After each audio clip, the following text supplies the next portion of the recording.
reported. Whoops. They've taken everything and reduced our people to slaves. The robots search for innocent prey. In the chaos, they exploded the heart of the world.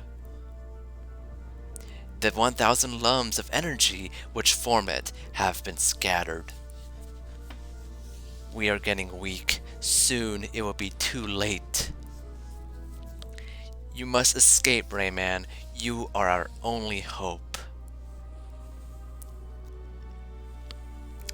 Ramen 2. Excuse the crusty looking logo here. That's not how it's supposed to look, but you know, this is what happens when you upscale the game a bit. The Buccaneer, the pirate's prison ship, Commander, the Admiral Razorbeard. Slaves now on board, 1,800 and... it's counting. Wake up, Rayman. I have sent you help. For the record, I'm not gonna say every line of dialogue. I'm only narrating this part here just because there's no like voice clips, so you know I want to fill in the empty air. Yeah. Good thing I have water with me. Yeah, I have water, but they don't. Too bad for them.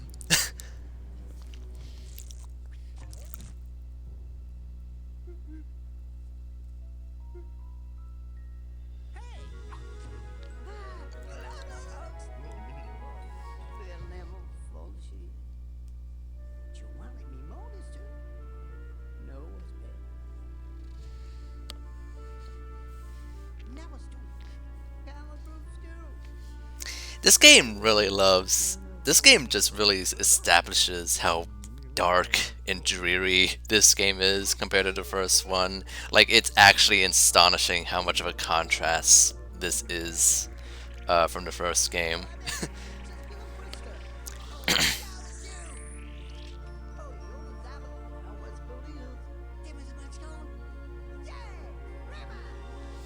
Yeah, Rayman!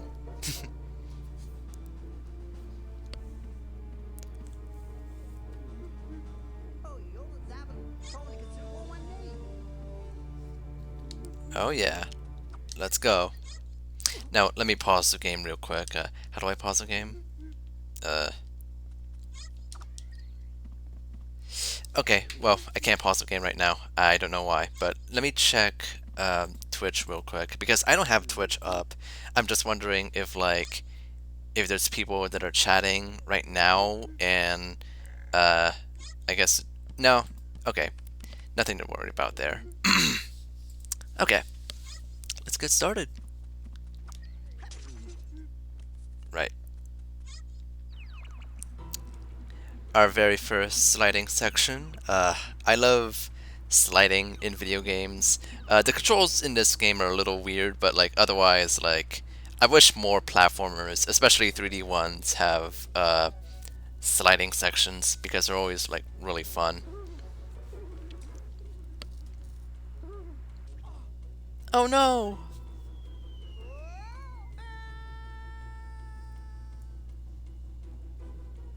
Rayman's dead. End of game.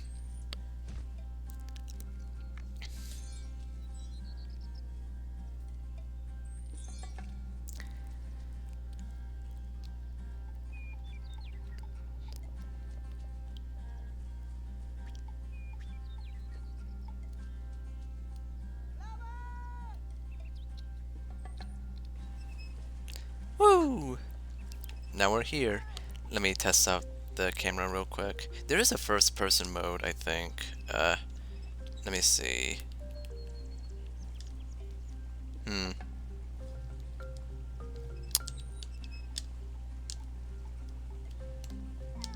Oh yeah, the top two face buttons move the camera left and right. That's fine, I suppose. Okay. Oh, hi Murphy. How are you doing? For some reason, like, they decided to give Murphy, like, this weird, whispery voice. Like, listen.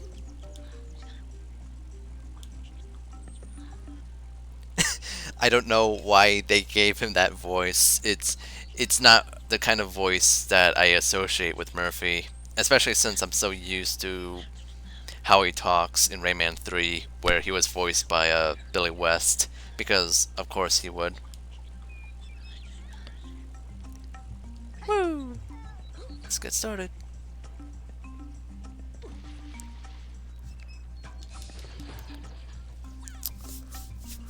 Look at that.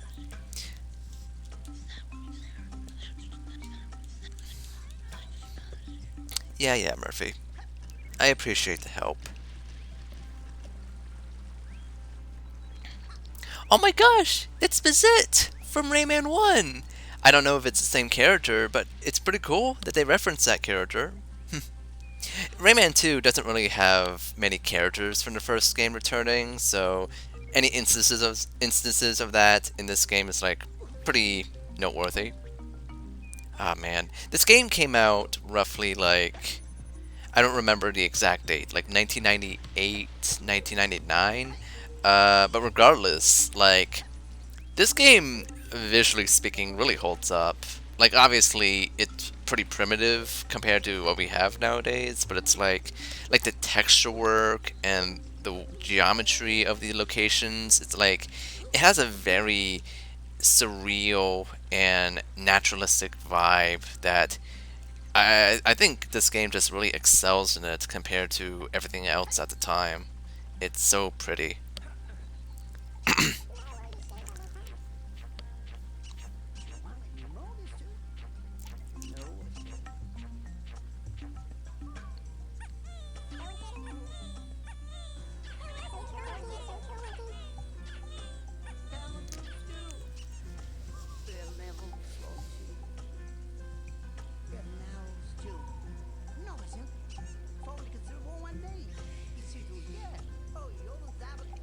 I like how this game establishes a bunch of new characters, and they kind of pretend that like we know these characters. Like Rayman has like history with these characters, but like they did not appear in the first game whatsoever. So this is all just new. Look at those mushrooms! Wow. Anyway, another visit.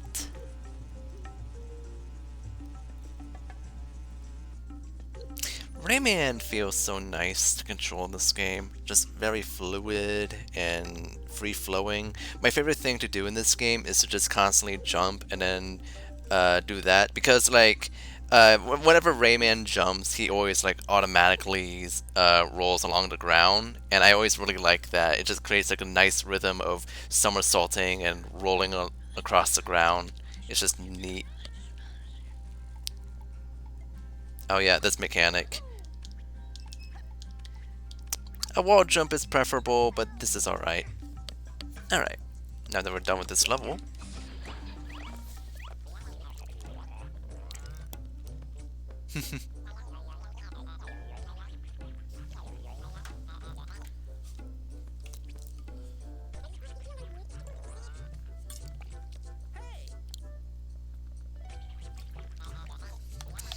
Fun fact about the character models for the Teensies.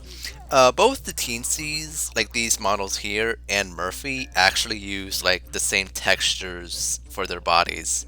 Um, it's just I never even noticed that until someone pointed that out. Um, Rayman 2 is just very smart with its textures. Like, you have to consider that this was in an era where 3D gaming was still pretty new, so they have to work with what little what little knowledge and resources they have.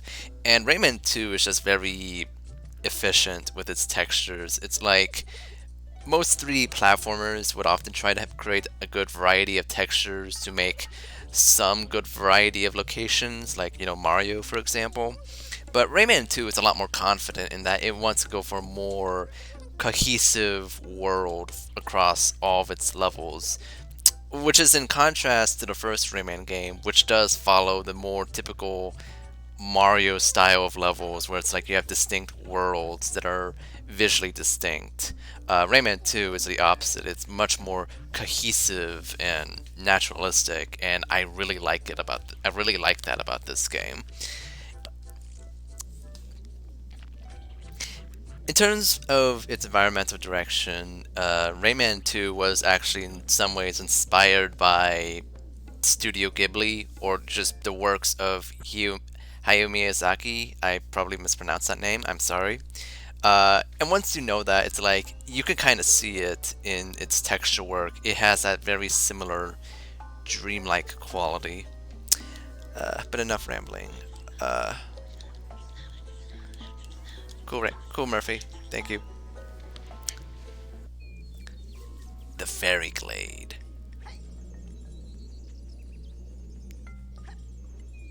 Ah, the music is so good in this game. Let me get used to swimming real quick. How does swimming work? Okay, cool. This game's swimming controls are pretty good overall. It's just like the jump button is used to elevate. Uh, the button that's used for what is it called? When you're locking onto an enemy and stuff, like the Z targeting, I guess, is used to swim downward. It just works. It's just a very nice style of swimming controls that I think are a lot better than other swimming controls in other games. It's just very smooth. Oh, camera, please. What was that? Okay.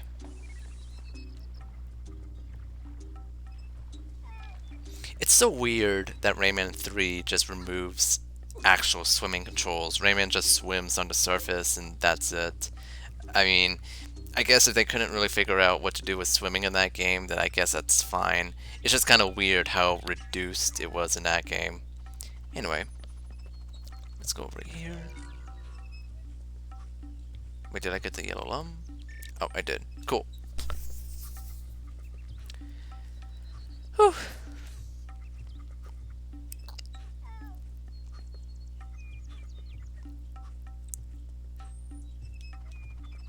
There we go.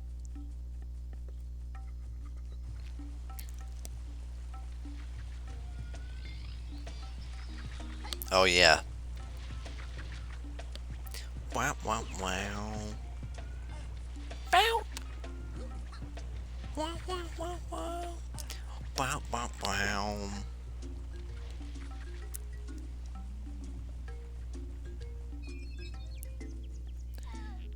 Flick that switch.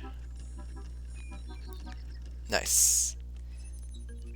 Oh yeah, and also I will be getting every cage and every lum in this game because it's just this game is just very fun to complete, I think. I don't usually like go out of my way to like say in Rayman 3 collect every gem that I possibly can and rack up as big of a score. Just because in that game it's kind of vague how that actually works. But in Rayman 2 it's just simple as, you know, there's a set amount of lums per level, usually like 50, and it's like, yeah, I'm down for that. It's like, these levels are very straightforward and to the point, and there isn't much room for like awkward exploration. Like, exploration's nice, and there is a good amount of that in this game, but for the most part, it is a pretty linear experience, and, you know, it works. Let's see.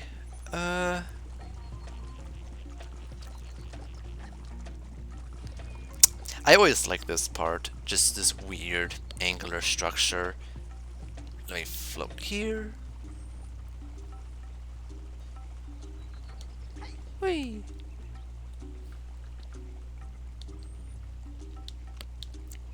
I like how the water looks in this game. It's like, it's not very convincing water, but it's like, I really like how cloudy it looks. It's just a very unique look.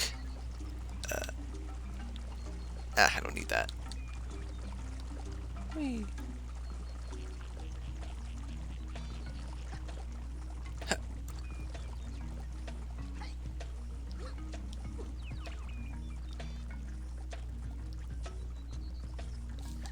Alright.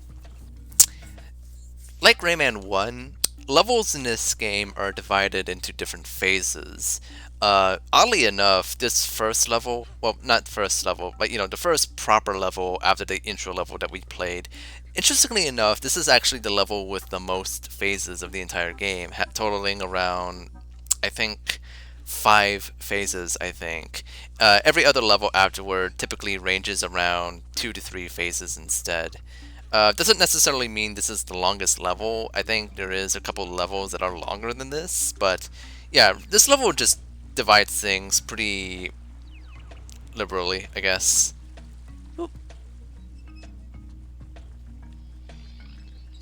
One of the weird parts of this, another weird thing about this stage is that it is actually like a unique stage in regards to collecting everything because even with your full amount of abilities, you can't actually just revisit this level just to get everything because in order to get everything in this level, you actually have to find like a secret route in like a later level that takes you in like that part of the level right here with the wooden structures.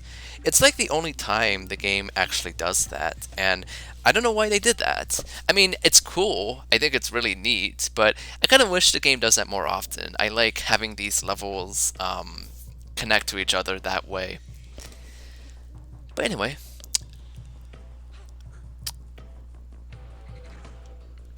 bow, bow, bow. I love the battle themes.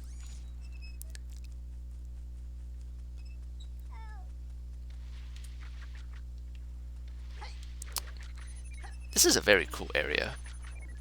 So, I have what versions of Rayman 2 do I have? I have the PS1 version of the game, which was the first version of the game I ever played, and it's generally regarded as like one of the worst versions of the game, just because it cuts out a lot of content and generally looks worse. And also that version of the game also incorporates voice acting, which isn't very good voice acting. Unfortunately, it's kind of awkward. It was, I believe, David Gassman's first vocal performance as Rayman. He would be the voice of Rayman for a good part of the series, and he's always been my favorite voice for Rayman. But even in Rayman 2 PS1, he sounds a little awkward in that one, so his performance wasn't quite solid there. But anyway, I have the PS2 version, Rayman 2 Revolution, which is a very different version of this game that incorporates a bunch of features, notably like hub worlds and an upgrade system and a few new levels and stuff. It's really different. And otherwise, I did play a bit of the 3DS version of this game, which was just called Rayman 3D. Which is a little confusing considering that around that time they also re-released Rayman 3 HD. So, um, but yeah, that version of the game is not great. It's basically like a port of the Dreamcast version, but with like worse performance and a little more glitches. It's a pretty cut-rate port, all things considered. But hey, at least in that version of the game, they gave the barrels new high-quality models for some reason. So that's neat. Um, and of course, I'm playing this game on the PC, which is basically one of the original versions of the game next to the N64 version. Both the PC and N64 version are basically the same. Just, the N64 version just has worse visuals because it's on more limited hardware. Anyway, first combat sequence with the robot pirate. The combat in this game is not great. It's fine, but it's like really basic. And I mean, it's fortunate that the game doesn't really have many of those combat sequences. Like, I think the combat in this game works as a nice change of pace occasionally, but it is very simple. You just sort of strafe left and right and shoot, and that's about it. And the enemies just have a lot of iframes, so you kind of have to like. It's not like the most fast-paced combat ever. Rayman 3 definitely improved in that regard, and they know it's better because they love incorporating a lot more combat in that game, in particular. Let's see. Okay, cool.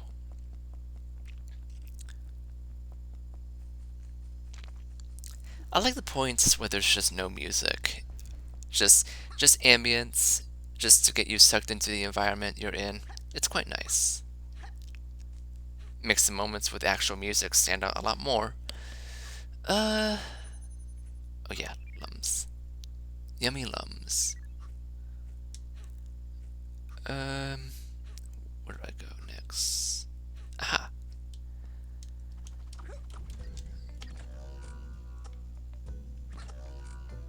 Um, oh.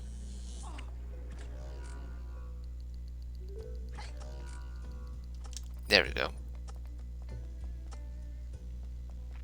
Hmm.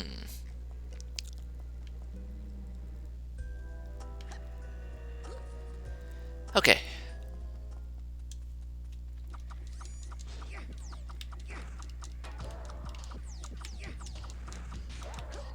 There we go.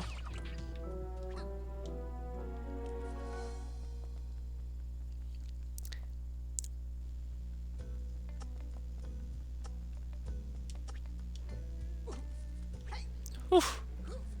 Whew. That was close. Uh.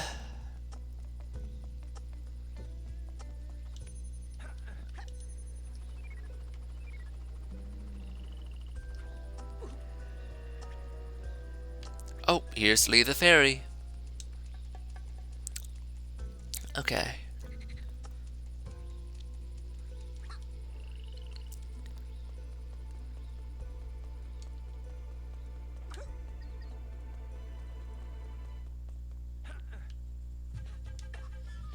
Oh yeah. I love this song. I also really like this mechanic, the fact that you can like toss a barrel above you and you have the opportunity to shoot at any enemy. That's really cool. Woo! Ba-na-na-ma-ma-ma. Ba-dum-bum. Ba-na-na-na-na-na-na. Do-do-do-do-do-do. Do-do-do-do-do-do-do. Do-do-do-do-do-do-do.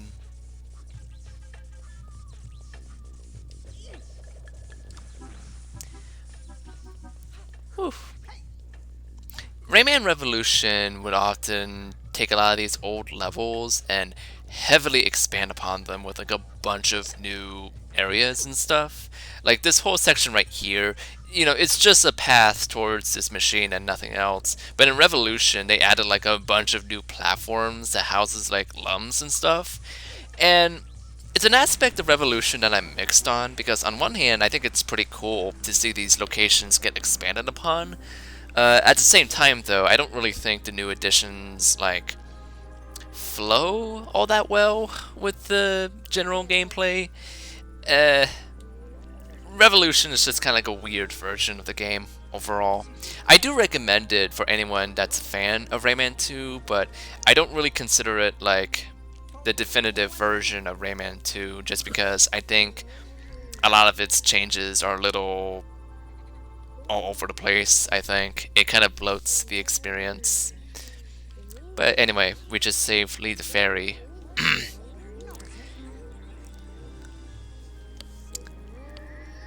Kind of a shame she never came back, because I think her last appearance, like her last real major appearance, is actually I think the Game Boy Advance version of Rayman Raving Rabbids, where like she even get like a slight redesign in that game that I really like, and then we never really see her again, which is unfortunate because she's a pretty neat character.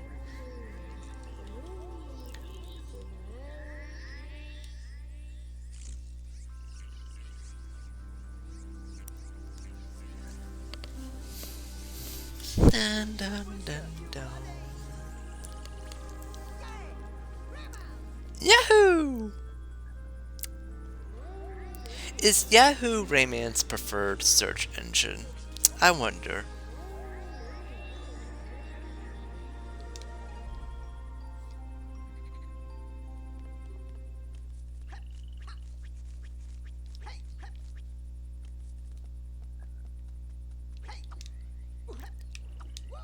Whee!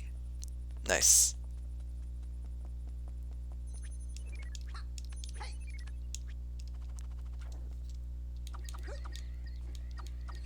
Nothing there? Cool. We're about done with this level, so yeah.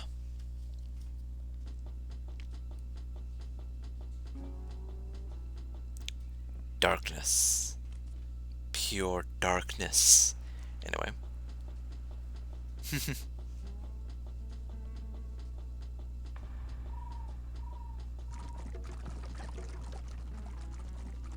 Ah, great sound effects.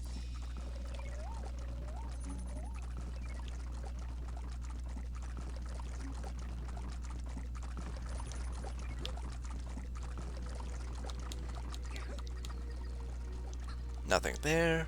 Cool.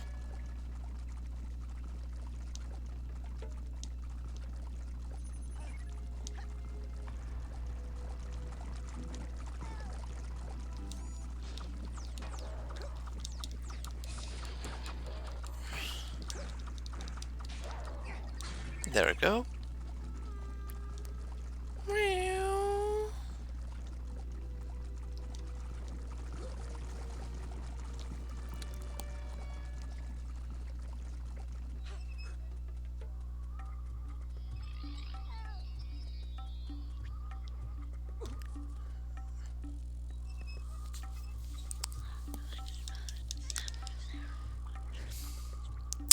This section is pretty funky.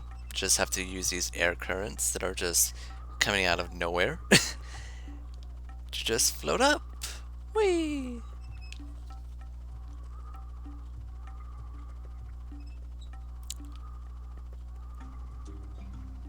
Bum bum bum bum. Bum bum bum bum bum bum bum. Bum. Okay.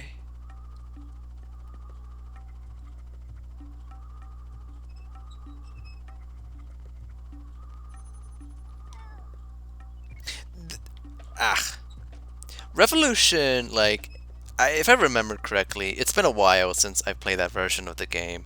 If I remember correctly, like, Revolution just adds in, like, a bunch of caverns in this section for you to just, like, float over and just, collect additional lumps and stuff.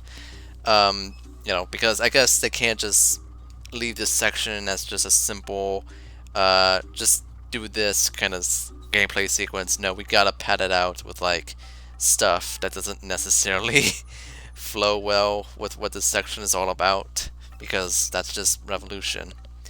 Uh,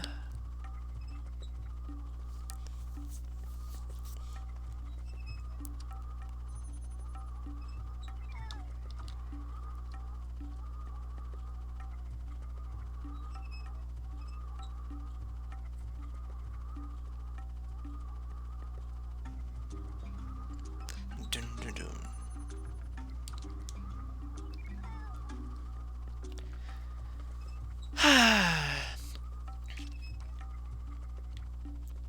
Oh yeah, and you can strafe while you're using a helicopter here. So in case if you want to like attack enemies while you're just flying around, you can do that, which is nice, I suppose.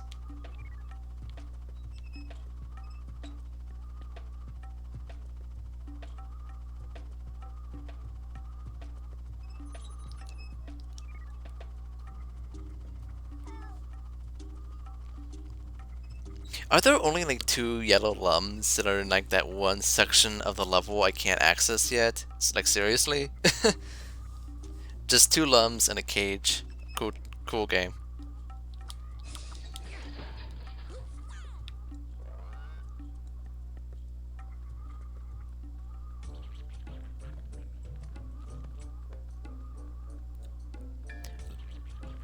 Let's dance.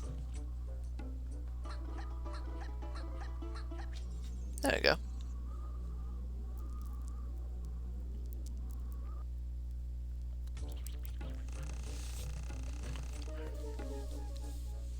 Access denied. Aw, damn.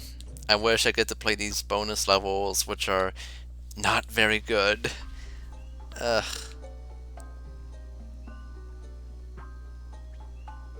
The Marshes of Awakening.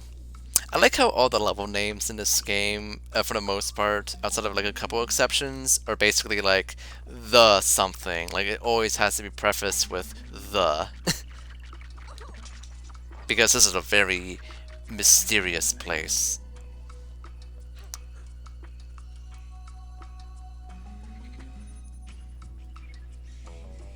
I'm just realizing those are bones, are they? Huh. Anyway. Oh,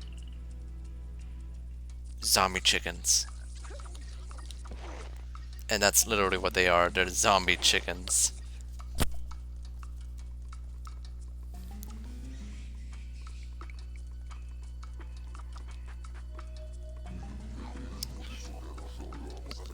Hi, Jano.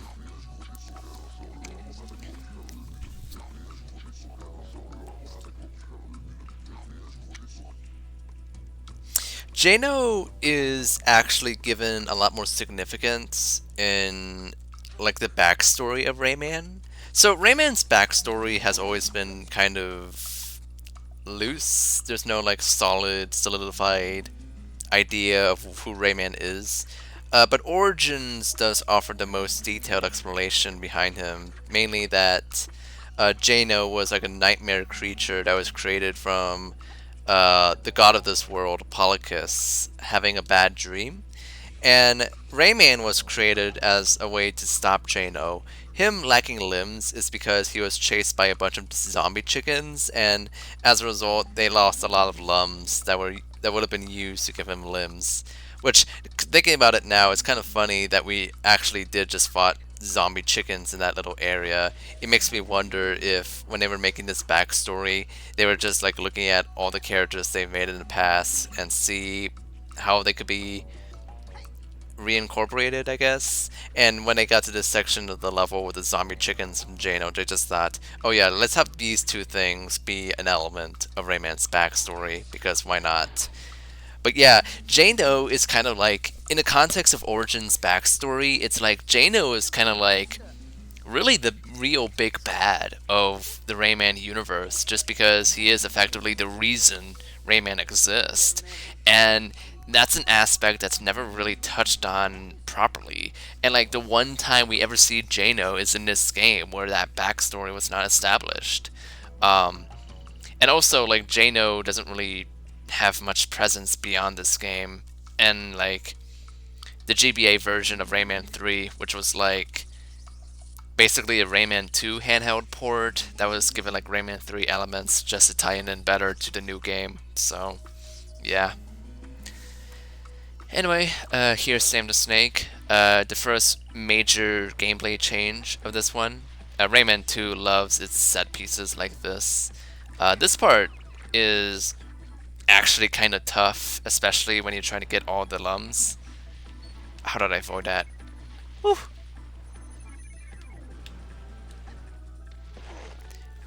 Ah! Dang it. Fortunately, Rayman 2 is very, very generous with its health. Effectively, like, they remove a traditional life system in this game, and effectively, Rayman is just the health bar that Rayman has basically doubles as his life. And as you can see, whenever he gets like an instant death situation like that, it just takes like a point off of his health. So, yeah, like, the punishment for not doing well is actually not that severe. The only real punishment, I guess, is just the tedium of having to do this section again. So, which, you know, I think that's like a fair punishment, I suppose. Uh, by the way, one way to like, well, I just avoid all of them by doing nothing. But one way you can actually destroy those zombie chickens in this gameplay section is to actually like boost into them. That would actually like take away the moment Rayman boosts, but you could just hold the button again. But yeah, that's how you actually destroy the zombie chickens. Destroy, like completely annihilate them. But yeah, let me get that yellow lum. Ooh, that would suck if I missed any in that section. This level was just 2 phases, so it's not too bad replaying it, but ideally I don't want to replay it if I miss anything. Oh. Ah. Okay, let's try that again. Whew. I don't know if the boost mode also destroys the bombs without damage. Yes, it does, but I have to be quick about that part, so. Do do do do do. Whee!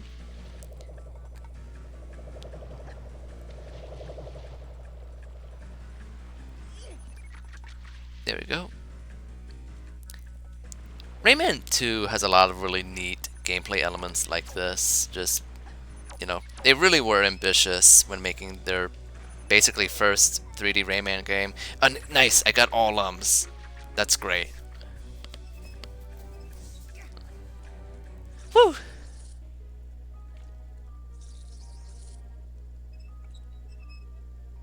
Oh.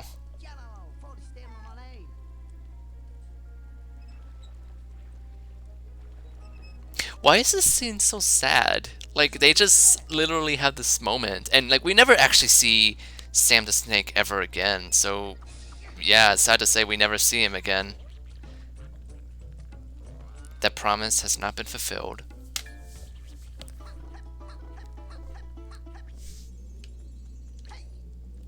Anyway, that was a good level.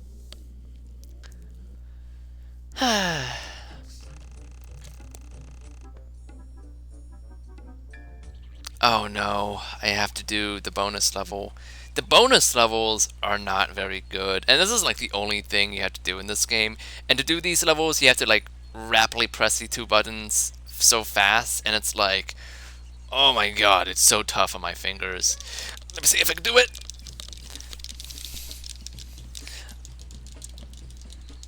Oh god! Ah!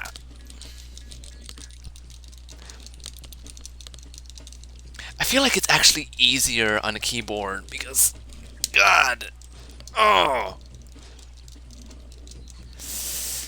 I don't know what the reward even is. I think you just get all your health restored, and it's like, that's really it. Like, God, that's tough. Anyway, I'll just exit. How do I pause? Oh no. Am I... Wait, let me see. Oh, right, I forgot. The, there's no pause in the game controller itself, so you basically have to, like, use a keyboard, I guess. Oh, I don't want to do that again. That was unpleasant. I don't think that's required for 100% completion anyway, so yeah, I don't care for the minigames at all. So, meanwhile, the pirate prison ship, slaves now on board, 22,730.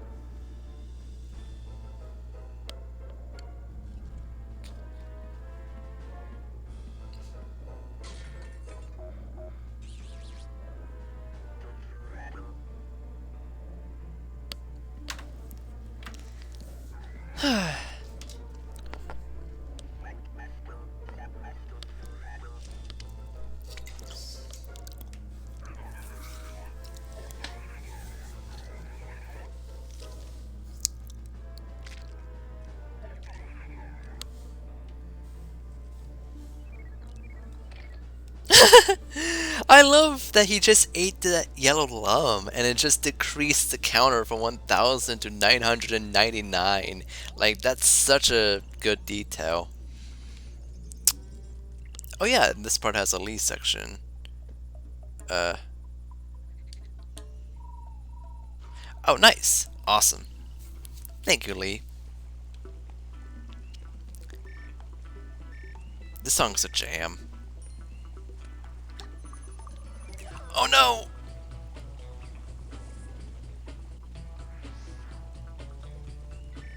Let me try that again.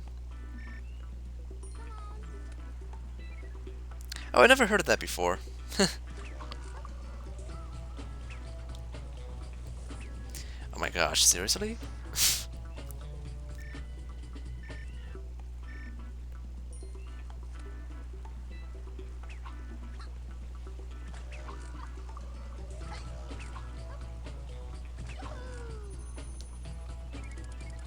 Nice.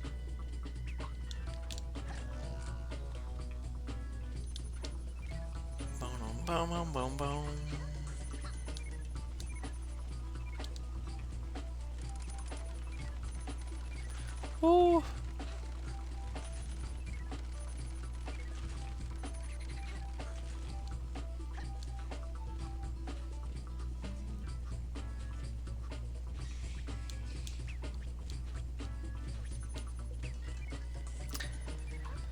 Ba-dum, bum, ba-dum, ba-dum, bam.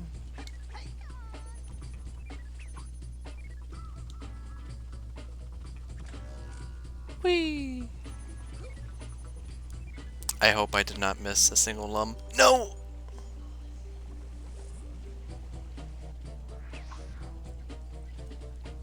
Whee!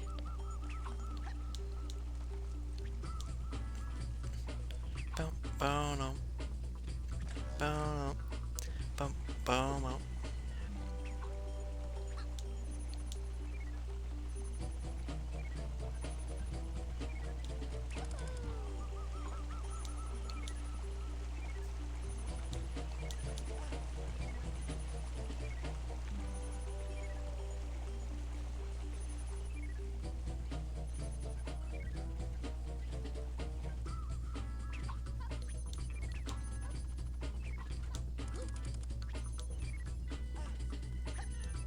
Ba-dum, bum, ba-dum, ba-dum. Meow.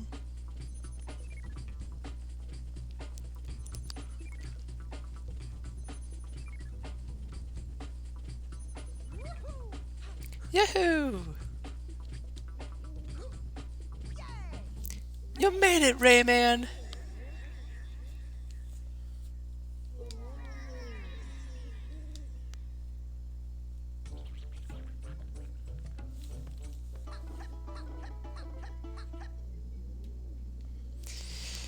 Okay, cool.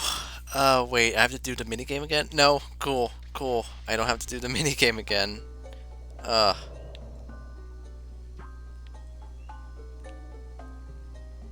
that was the Walk of Life. What a grandiose title.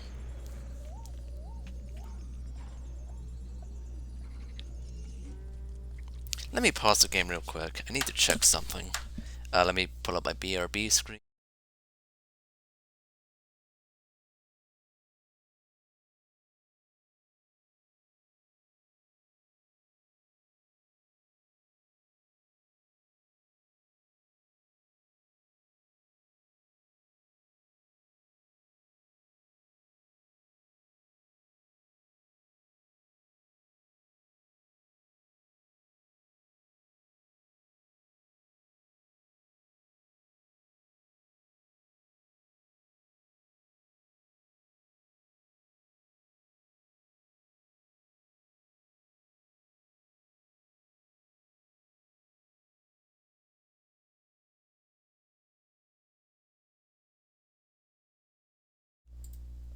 Oh shoot! Hey, hi, hello. Uh, what do we have here?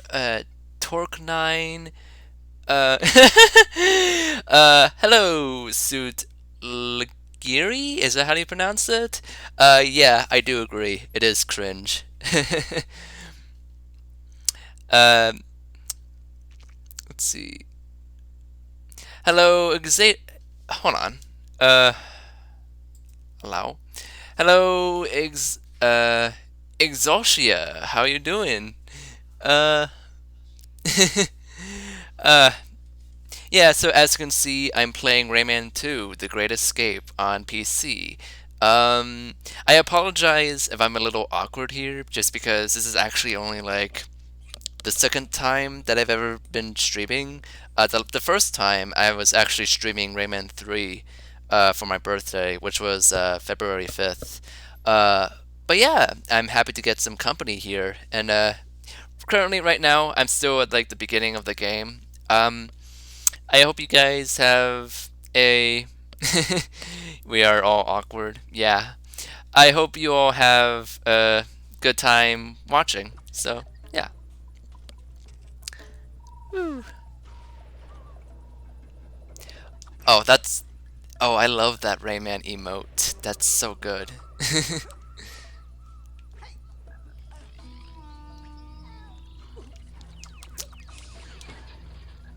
I love this song.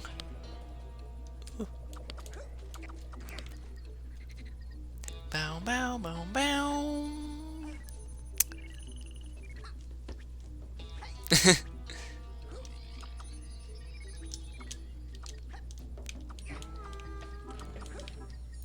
There we go.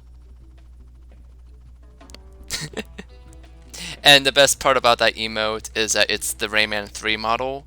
Or is that Raving Rabbids? I don't know. They're actually different. But yeah, it's the Rayman 3 design, and that's like my favorite Rayman design. I like both Rayman 2 and 3. I like Rayman 2 a little more, just because I think it's a bit more... I think it's a bit more fleshed out, and has a more... I like the tone of Rayman 2 more. Rayman 3 is very good. Like, you know, replaying that game again, I think Rayman 3 is great. But at the same time, though, Rayman 3 does feel a little less... I say it's not as fleshed out as Rayman 2 because it generally has a lot more combat, and like the combat is good. I'm happy to have more combat in that game, but generally speaking, it's like it's not as much of a well-rounded package as Rayman 2 is. Yeah, but Rayman 3 is still a good time, and I think it's probably like in terms of how I would rank Rayman games, I think they're all good to great. But in terms of how I would rank them, it would be like from bottom to top. It would be Rayman 1, Rayman Legends, Rayman 3, Rayman 2, and Rayman Origins.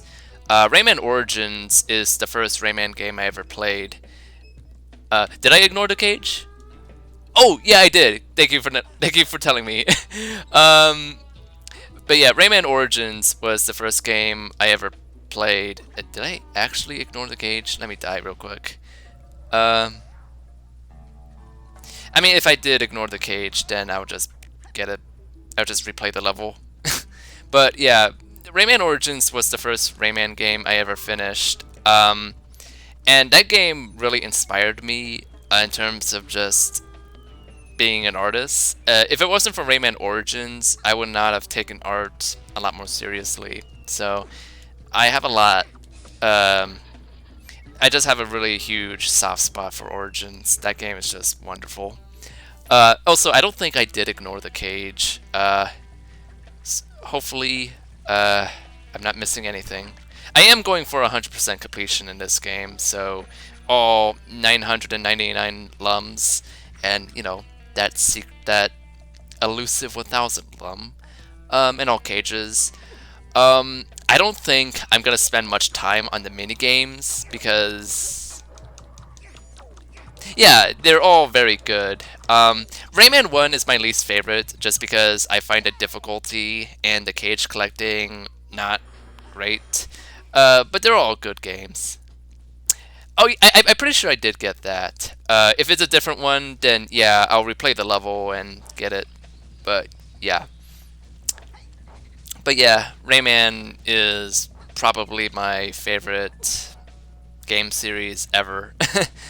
But yeah, let's see.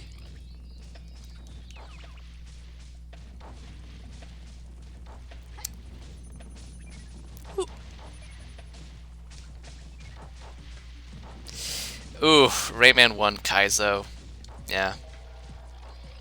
That sounds brutal. I mean, you know, I don't know. I think what's funny to me about Rayman 1, though, is that, like, Rayman 1 did have, like, a few educational game spin-offs. I think one of them was called Rayman Brain Games, and I never played that one, but, like, from what I've gathered, like, the weird thing about that one is that, like, even though it's basically an educational game for little kids, there are, like, platforming sequences in between, and, like, for whatever reason, the level design in that one is, like, really brutal. Like, I don't know why they made it so hard, but, yeah.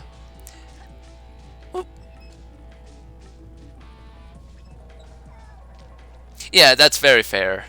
Rayman 3 is just a great game. Has a really cool vibe. Ooh. Oh no, I don't think I missed any cages at all. So I think I'm good. Whew. There we go. Nice. Look at this background. It's really neat. Anyway.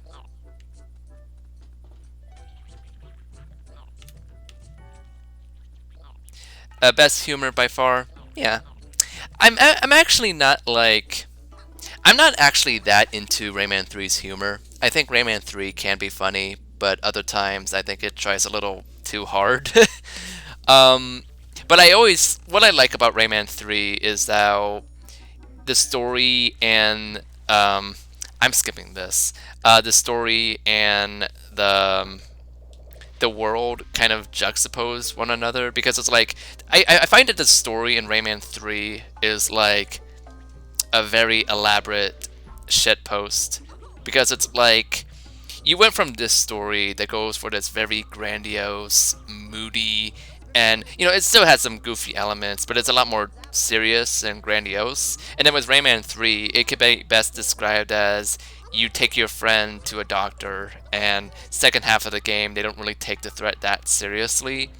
And I always kind of like how goofy Rayman 3's story is in juxtaposition with how beautiful and um, atmospheric Rayman 3's levels can be. Yeah, that's how I would always describe it. It's just a very bizarre story to follow up on Rayman 2. RQ, hey, how you doing? It's nice to see you, man. Um, I'm playing Rayman 2, one of my favorite games ever made.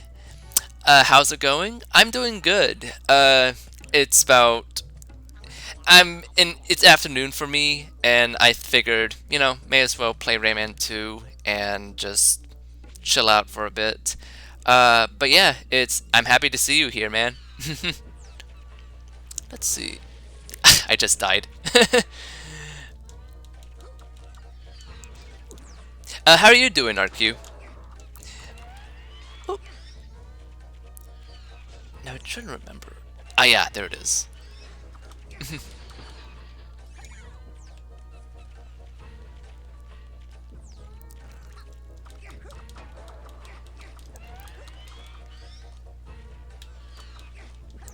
I like that you could just target the crabs for some reason. That's kind of funny.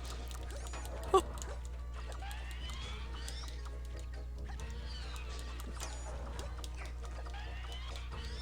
So far, um,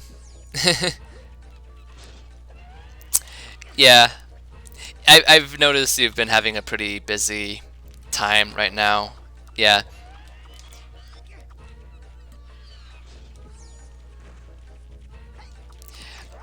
The original French voice acting, yeah. I never got the chance to like really explore how different the French voice acting is. I mean, I know it's French, but I know that a lot of people really do like how these characters sound in French. So, yeah, I'm thinking of like maybe looking up on YouTube and see how that sounds.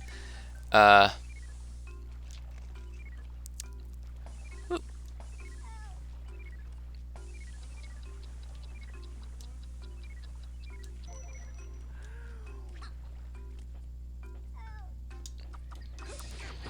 Look at that lone cage in this aquatic cavern. It's kind of scary, actually. But anyway.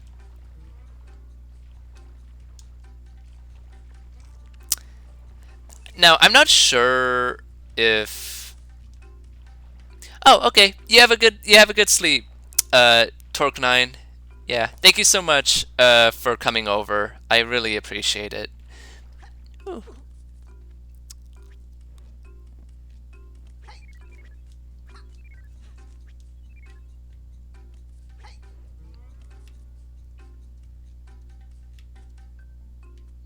Nothing around here. Let me check, double check.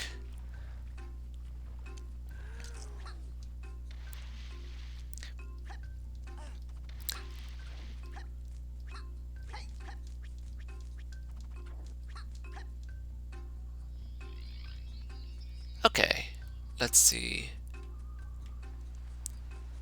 Anything over here? Nope. Cool. Bum, bum, bum, bum.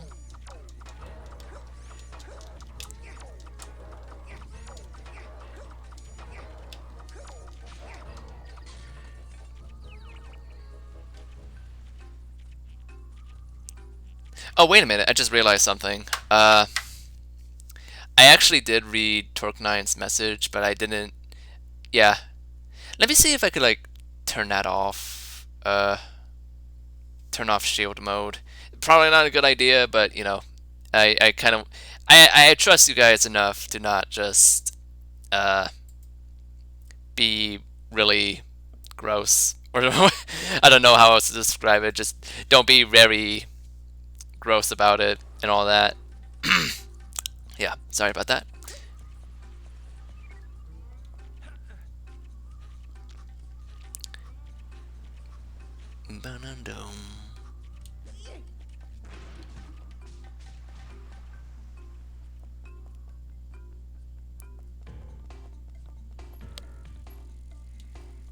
Hi, Murphy. I forgot how much Murphy shows up in this game because in Rayman 3 he only appears in like the first level of the game and then never again. Only time you really get any of Murphy's presence in Rayman 3 afterward is just like whenever you unlock a bonus level and you just see his toothy grin. Anyway.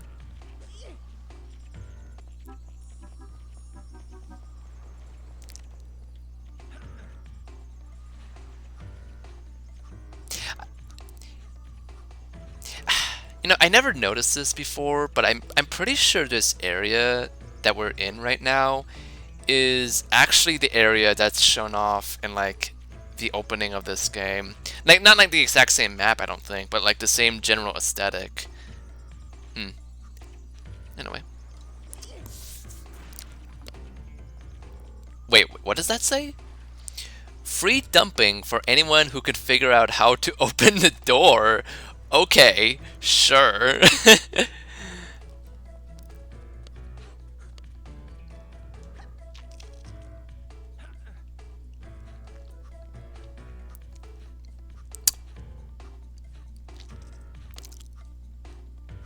I love how in these old 3D platformers, any spherical object is presented as like a 2D texture. And like it does work, like it is convincing enough, but it's like I don't know. I always kind of like that in those games. Let me drink some water.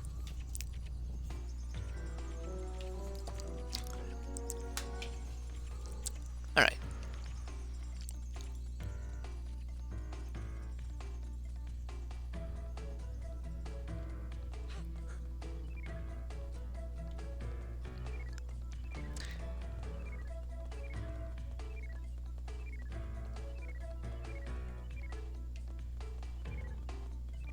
Boom.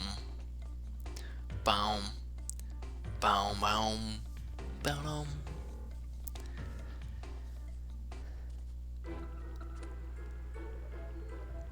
Boom. Boom. Boom. Boom. Boom.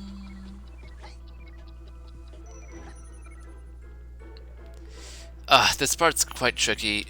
God. Let me see if I can go back. These slide sections are pretty fun to do, but when you're trying to get every lum, they could be quite irritating, actually. So let me just die. Bow, bow, bow, bow, bow.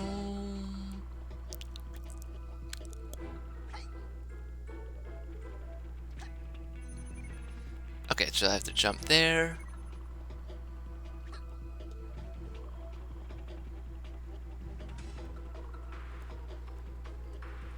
No, no, no, no, no. Whee! There should be one more yellow lum, right? Or did I miss one? I hope not. Sorry, I coughed. Anyway, first boss fight in Rayman 2. The bosses in Rayman 2 are not very good, but you know, to be fair though, most platformers of this era don't really have like great boss fights. So I'll cut Rayman 2 some slack, and it does get better bosses later on, but you know. There we go. Great boss fight. 10 out of 10.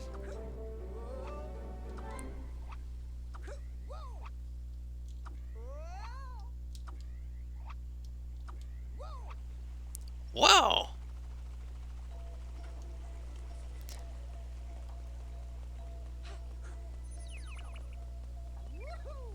Okay, good. Oof. It could be a little anxious sometimes trying to collect all the lums because they're just so copious. And like, if there's a moment in the game where I'm just left with like 49 lums, it's like, oh, did I miss one? Did I miss one? No, I didn't. Good.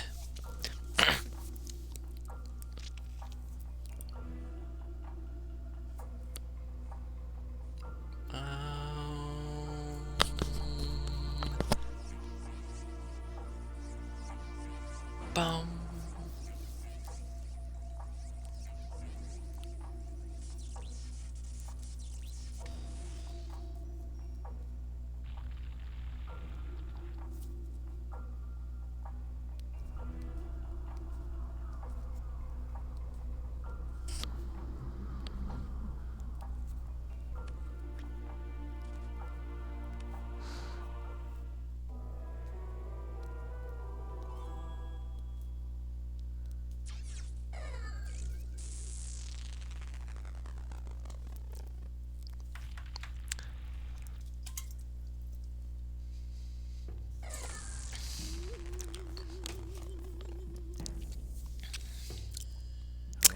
It's Polycus!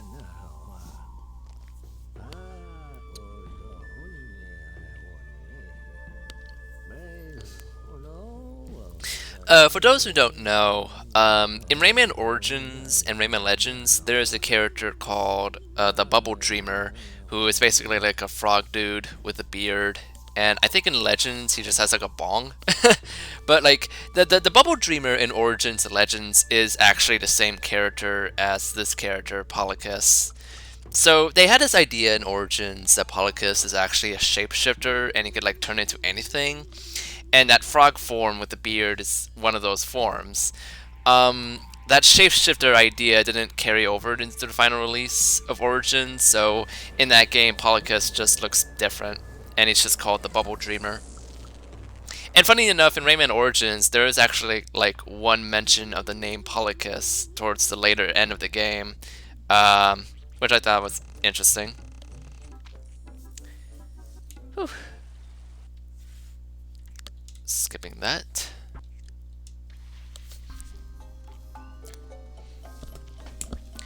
Anyway, we got the first mask. Hooray! Ugh.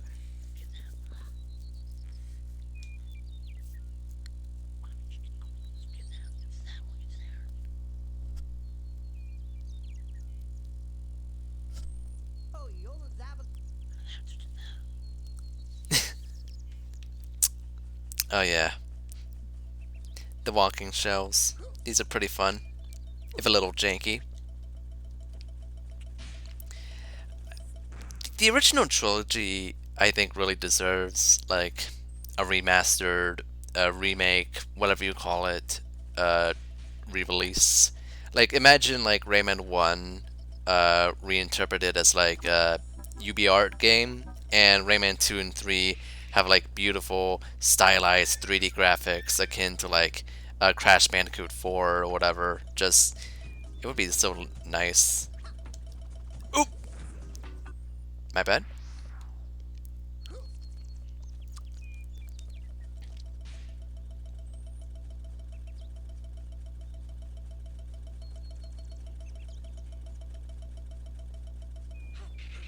Whee!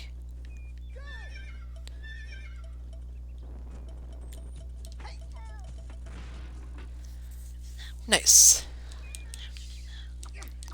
Sweet.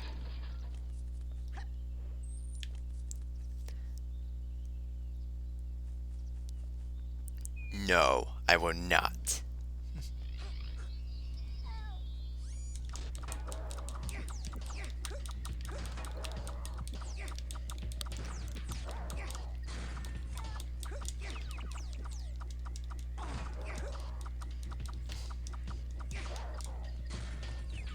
There we go.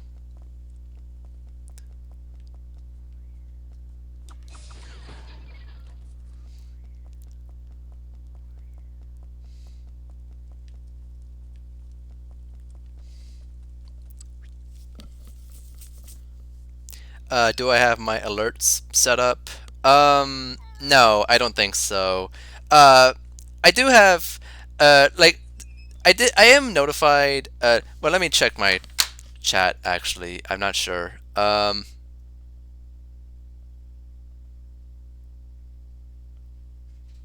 yeah, I do have my alerts. Yeah, I just got raided by Torque9, so yeah, I do. But I don't have like a sound alert, if that's what you mean. Yeah, I'll have to set that up later. But as soon as if I could see it in chat, then it's not a big deal. I don't think. Oop.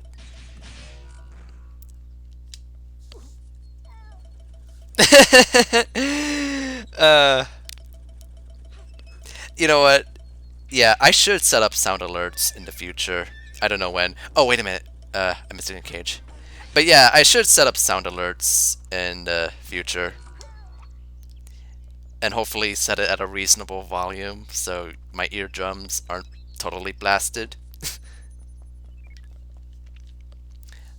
Mac and cheese? Nice.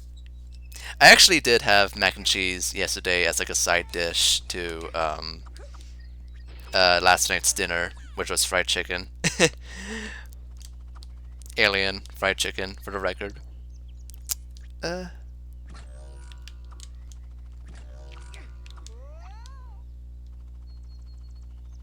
Nothing up there. Cool. Ow. That was mean, Shell.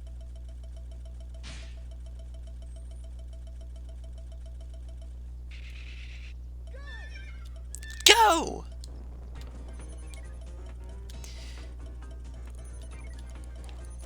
Ugh, this part's nerve-wracking.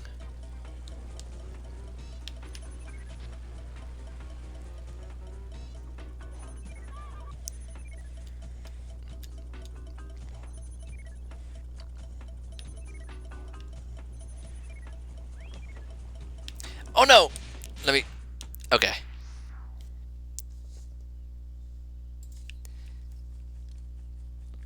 It's a good thing Rayman 2 has a far more lenient health system than Rayman 1, because any instance of these sections where I just miss a lum or whatever, I feel more than comfortable with just dying, just to start over. Wait, boost along. Let me go in this pathway now.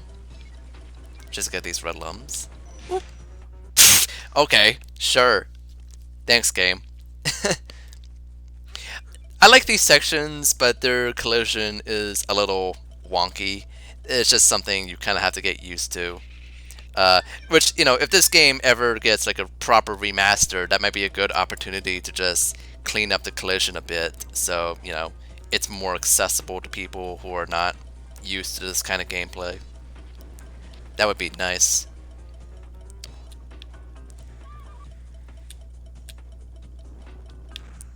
Ah, got a little impatient there.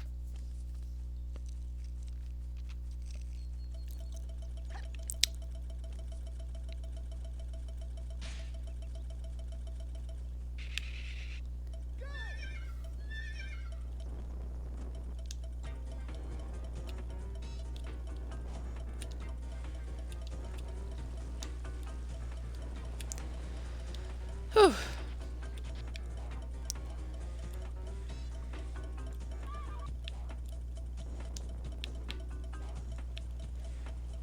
Let me get that lum. Awesome. Oof.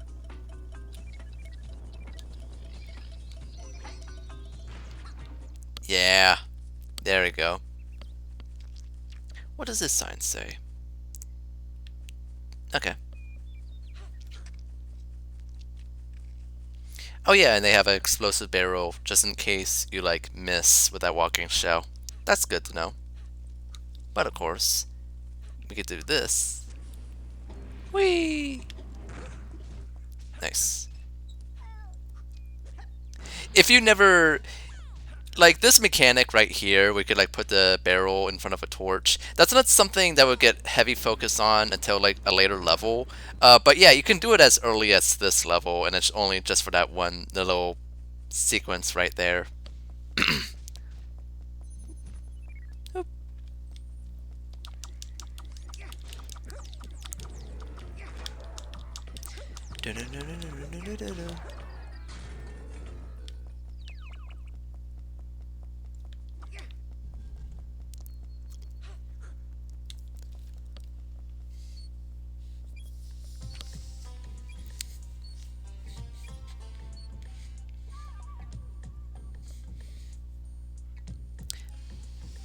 All right,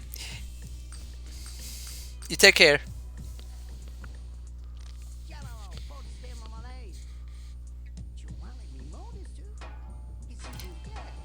How do you know it's 20, Rayman?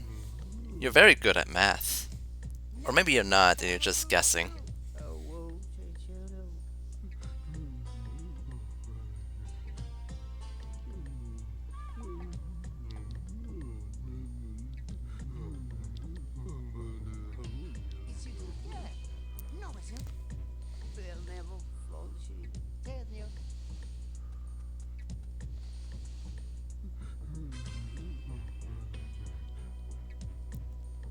Hang in tight, Clark. That's another character that we also never really see again after this game. So, Marshes of Awakening, yeah. Whee! So, to kind of go back to like the topic of Rayman's backstory. So, like I've said, in Rayman, in the origin backstory, Rayman was created just to stop Jano, and the reason why he lacks limbs is because of the zombie chickens that Jano sets out, which causes them to lose limbs, which is why, you know, he lacks limbs. But what's funny though is that like one part of contradiction with that backstory is the fact that like Rayman himself, I think, is responsible for sealing Jano in the Cave of Bad Dreams, and that's what they call it. But like uh, the reason why you can't access the Cave of Bad Dreams early on is because Rayman doesn't know the name. And that just seems kind of funny to me because it's like Rayman, you're the one that sealed Jano in the Cave of Bad Dreams. How could you forget that name? I guess even the greatest heroes don't have the best memory.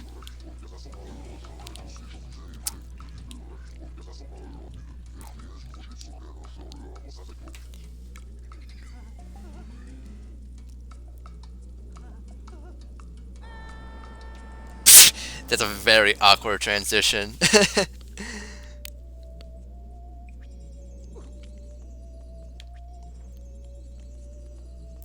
I love these ghosts, these ghostly animated textures. It's very cute.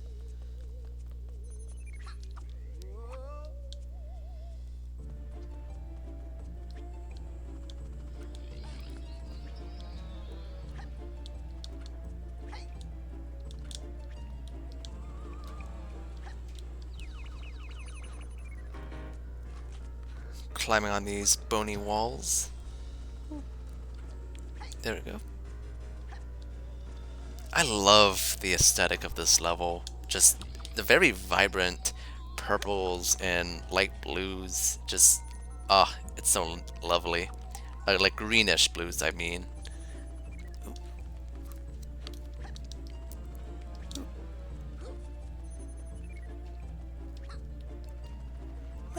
Boom.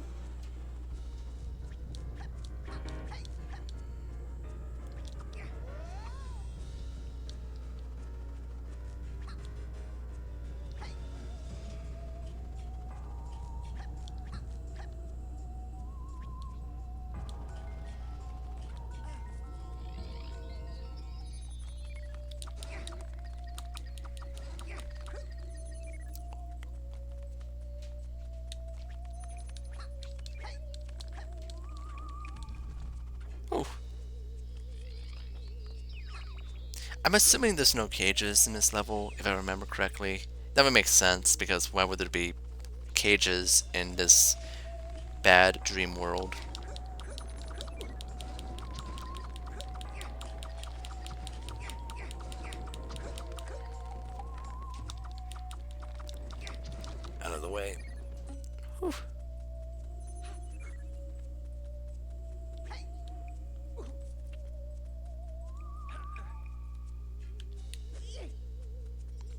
Gotta love that art auto targeting.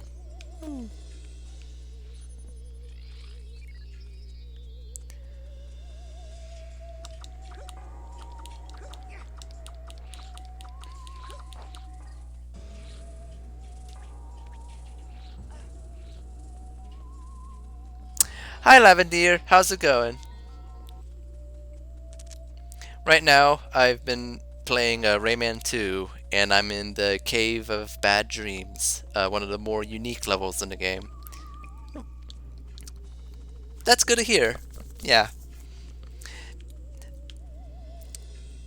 As you can see, I set up uh, an actual chat box this time, so now I actually get to see you. And I don't actually have Twitch on, so it's like, yeah, no delay. That's good.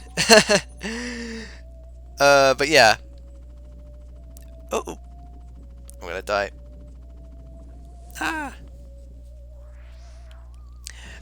Yeah, no delay? That's good. Yeah. So I don't have Twitch up right now. I am exclusively looking at chat through OBS. And my gosh, it's so nice. Oop.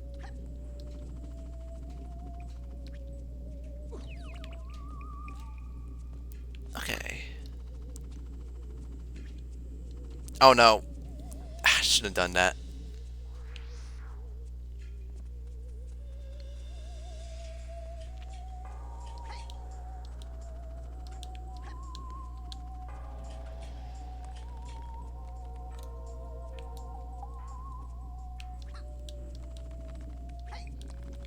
I gotta just...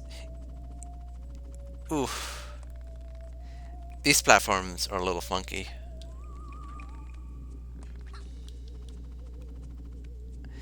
I'm doing good. Currently, I'm just sort of... I basically just sort of wrapped up uh, a good number of my responsibilities. I finished a comm. I got a good plan for uh, a project, a game project that I've shared details on before, and and also just I just want to stream more and just get more used to uh, just streaming in general. Really, I'm still I'm still a little rusty. Like I I did streaming in the past. That's the wrong choice of words. I mean, like I'm still a little. I'm still, working with this kind of setup, but yeah, honestly, like I've been having a lot of fun actually streaming. It just feels nice to just. It's just kind of a good excuse for me to just actually like play games without like, worrying too much about other things in life. Just because it's like, if I'm doing a Twitch stream, it's because I'm committing to it, and yeah, it just kind of, I don't know, it just feels nice. Okay, this level should not be giving me a hard time. I guess, is that what they call the streamer's curse, where like, if you're streaming the game, your ability to play the game is suddenly worse? Because I think it's affecting me right now. Ooh.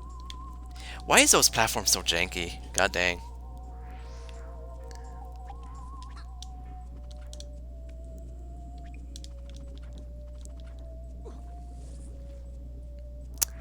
Yeah. Oh my gosh. Checking my emotes.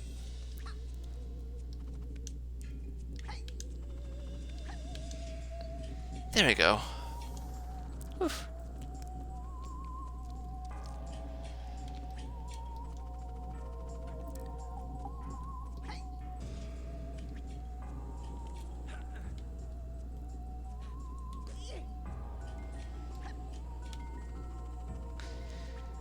Gotta be careful. Good. Good.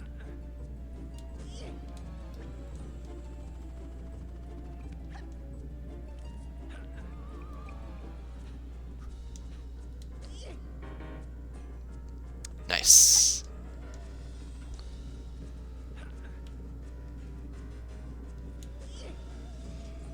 Good. Whew. Why am I going backwards? Because I have to. That's how you progress to the level. Wait a minute. Wait, am I actually going backwards? Oops. My bad. Yeah. Let me fix that. Yeah.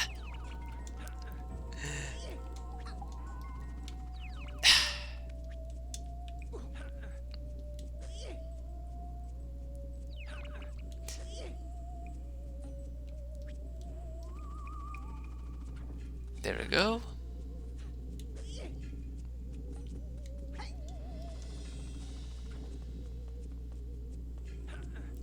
Right, right, yeah, then I have to throw the ball in that platform.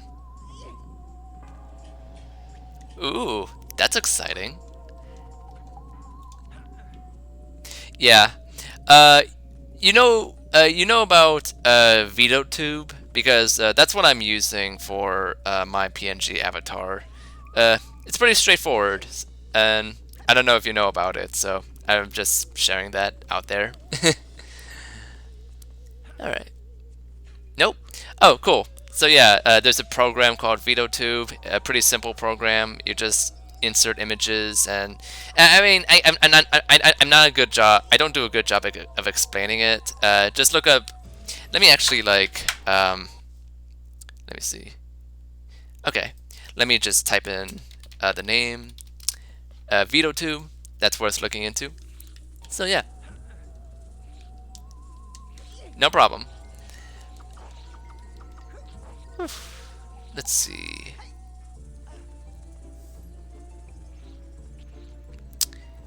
Second path.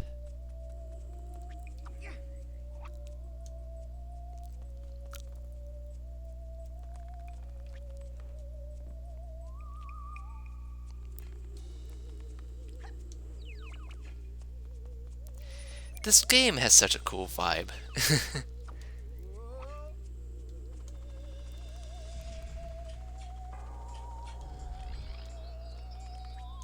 Oop.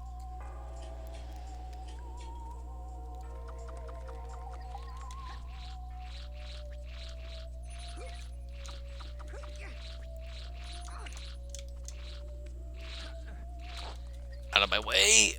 There we go.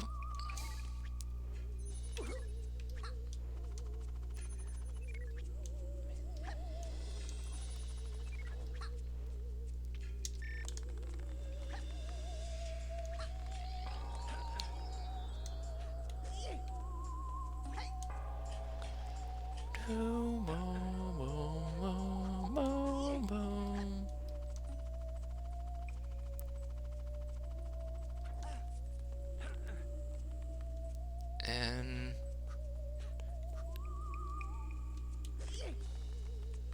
nice. Whee.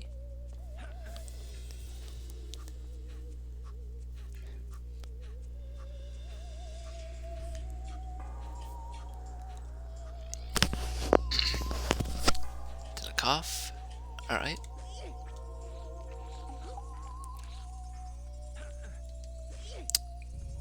Open Mike Wazowski's mouth, and we're good. Nice.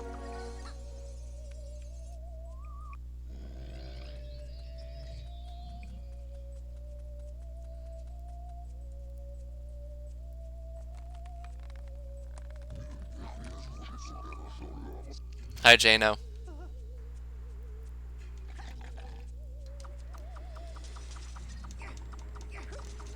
My goodness. This is like really scary for a kid's game.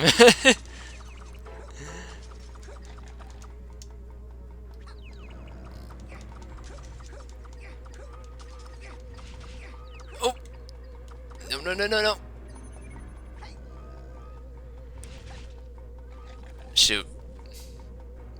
Yeah, Rayman 2 can be kind of an intense game sometimes. Like, that's not even like the worst of it, because later on you get like chased by like a spider, and then you get inside a level that's basically a tomb with horrifying music. It's yeah, Rayman 2 is quite the vibe.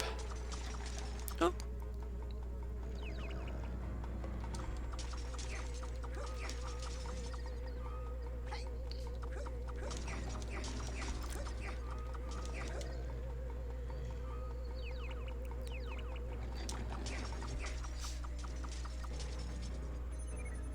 Nice.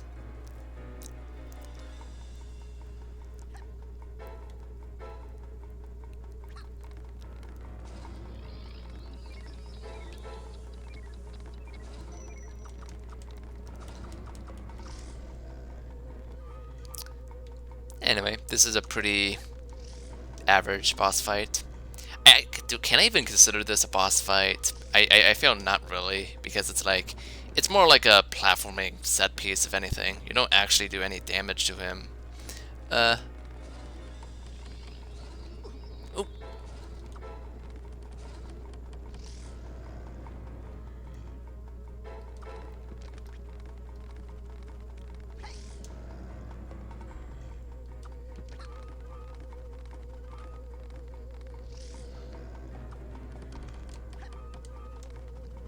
alright, I don't even need that platform. Alright.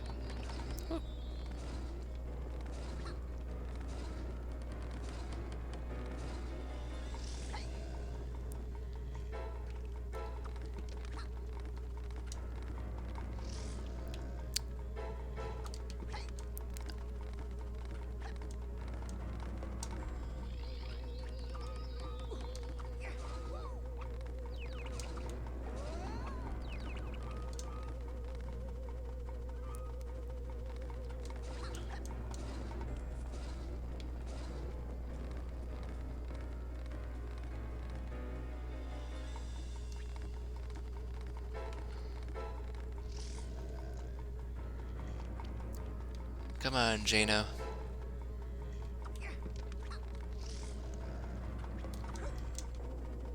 Oh no.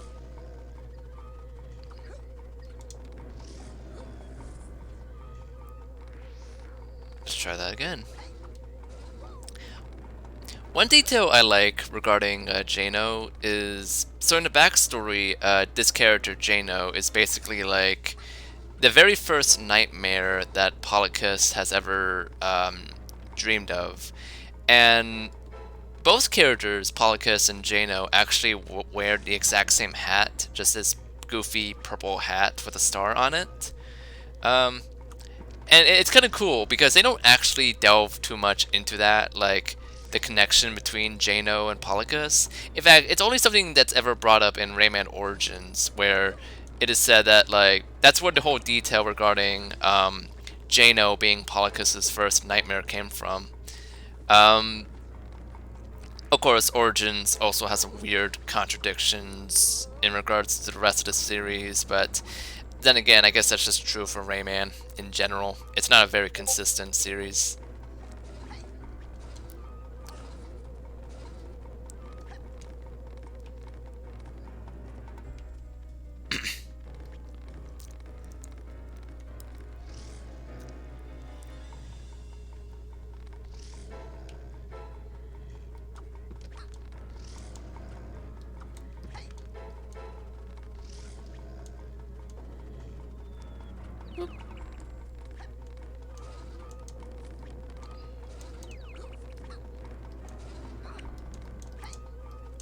Oh, that was close.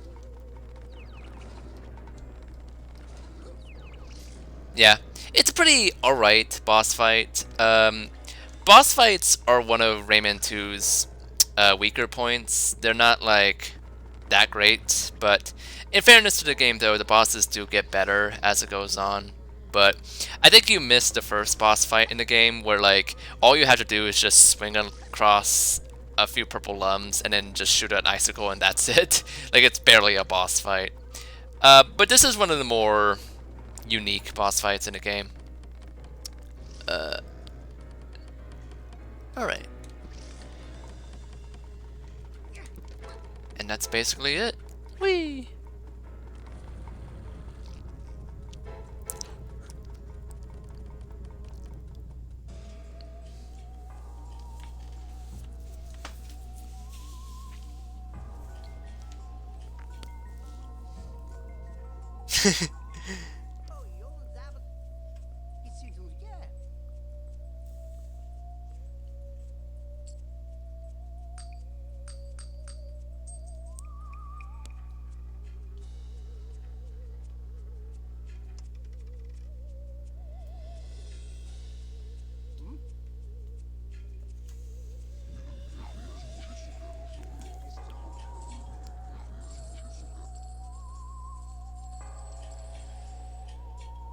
Hmm.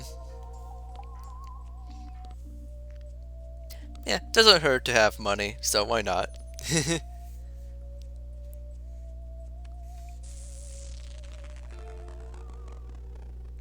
Ah. Well, that's the end of Rayman 2. That was a very good game. I had a blast playing this game. What a happy ending.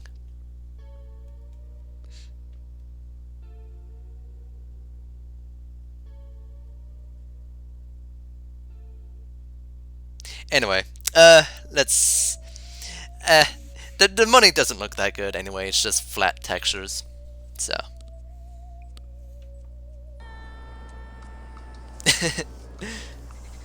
I just love that they just included that.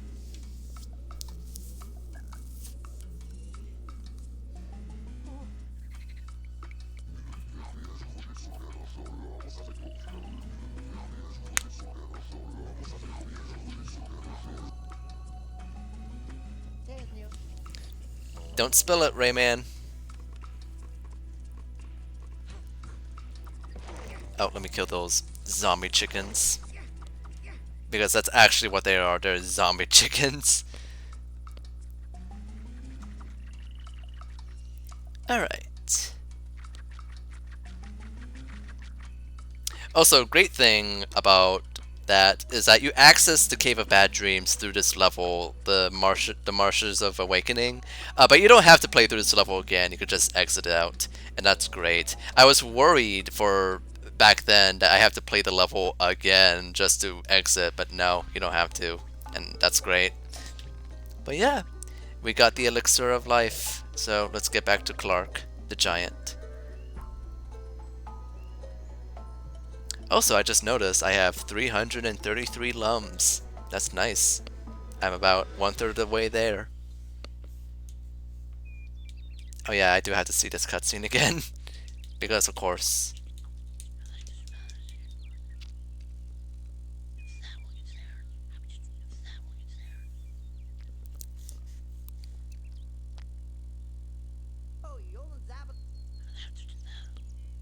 Yeah, thank you, Murphy. You already told me this.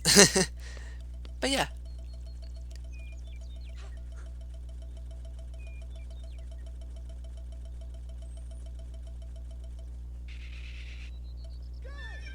Uh-oh.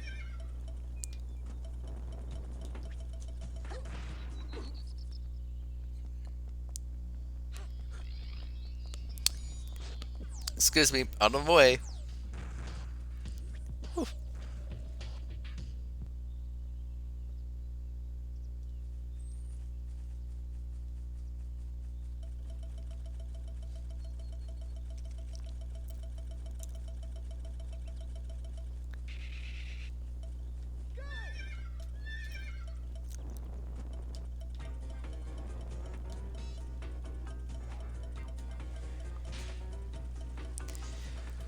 Whew. Fortunately, with this shell, it's not like the shell can take quite a bit of damage before it kind of explodes, so you don't have to be like super precise in terms of like how many times you can like brush against the wall, but ideally you don't want to touch the wall that much, so. Whoop.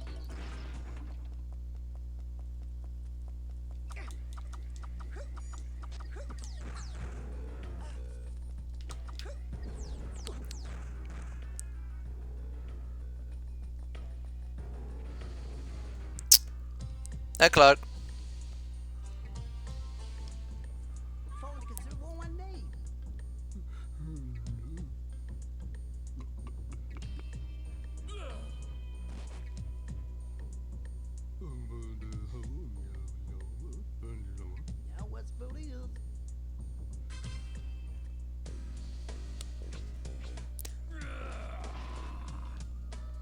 Bow, bow, bow, bow, bow.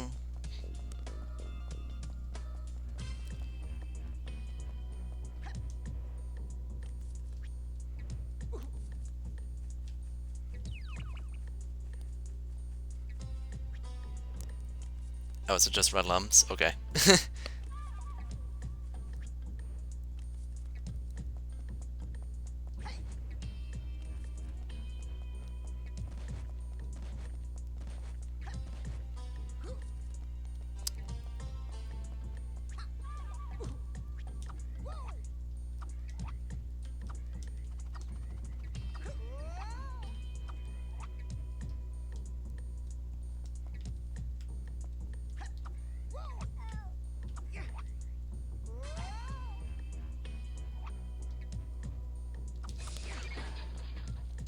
There we go.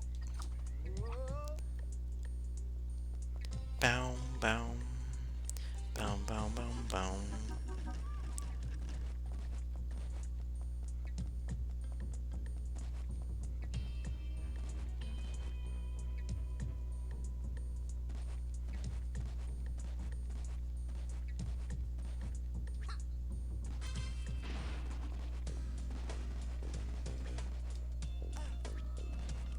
Oh yeah, and you can stand on Clark like this. I don't think there's ever a point to it, but you can just do that.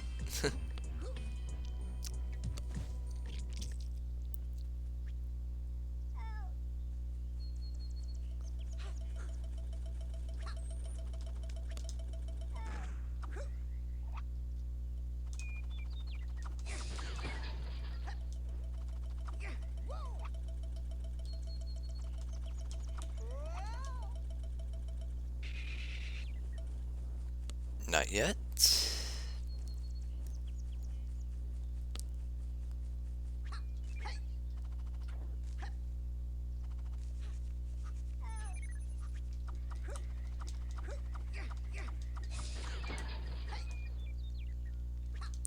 Now, did I miss a cage? I might have missed a cage. Oh well, I'll just play the level again and see what I missed.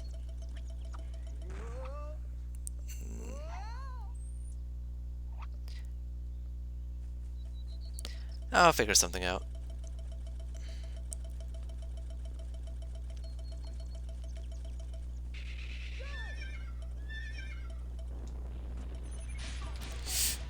Ooh, okay.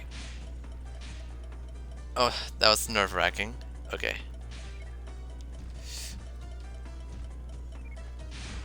Ah.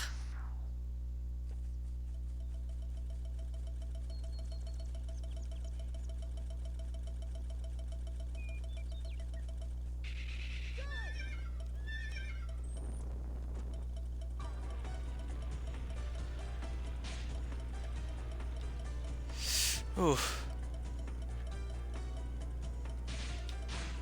Oh my gosh.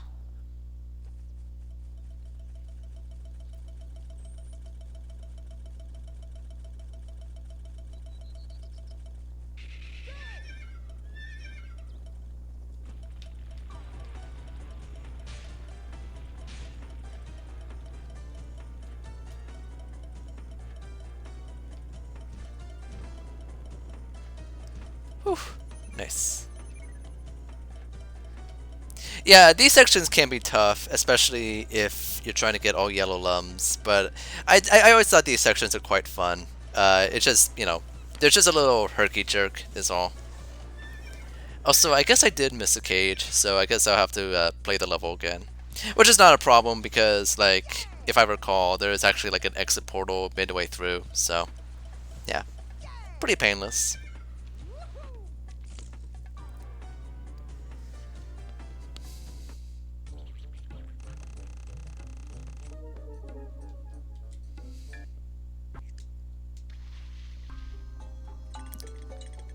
Ah, hold on, Glowbox, I'll get to you soon. Do I seriously have to watch this cutscene every time I play this level? Seriously? And no, you can't skip this cutscene, because of course they wouldn't.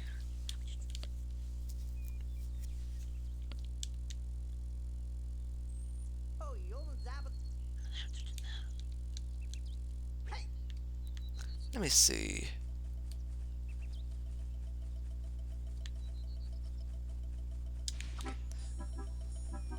I press that switch. I mean, I think I got that before.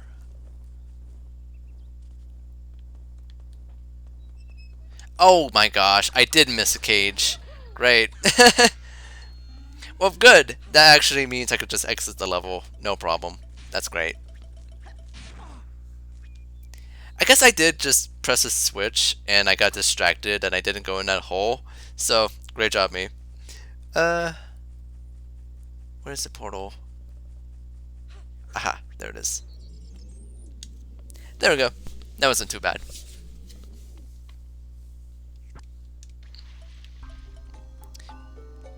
Anyway, let's save Glowbox.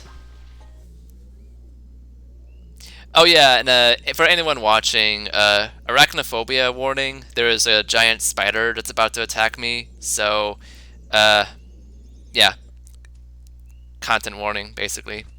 Here it is.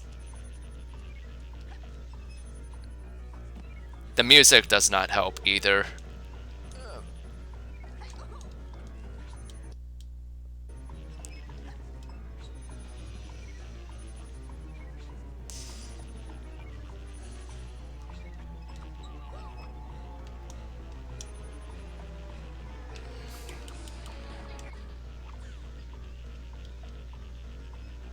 Boom, boom, boom, boom. Oh boy.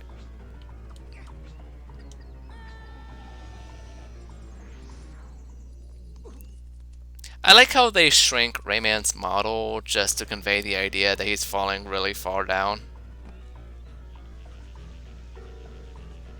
Oh, no worries.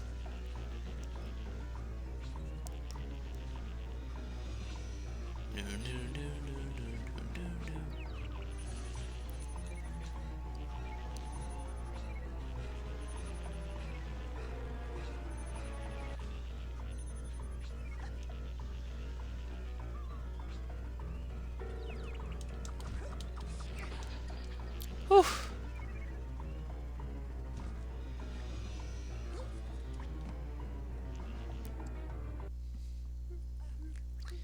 Alright, that's the end of the evil giant spider.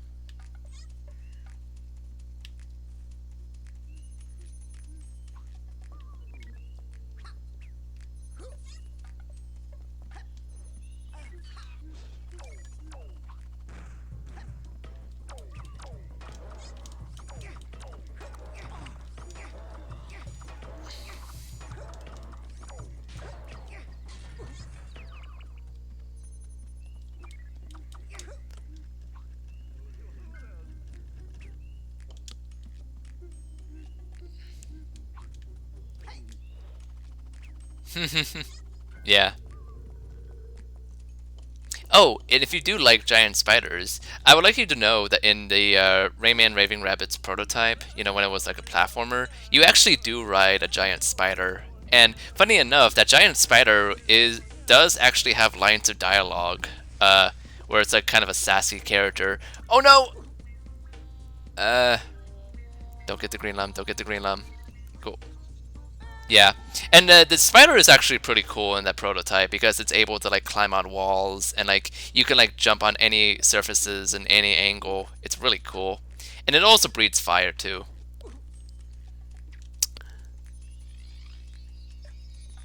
Whew.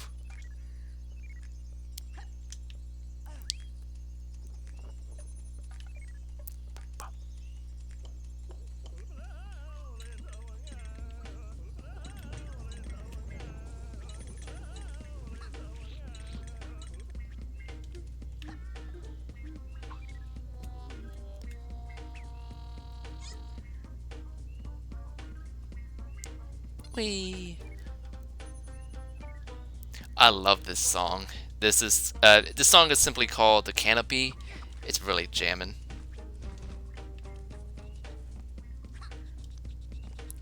Banana bum bum bum bum bum.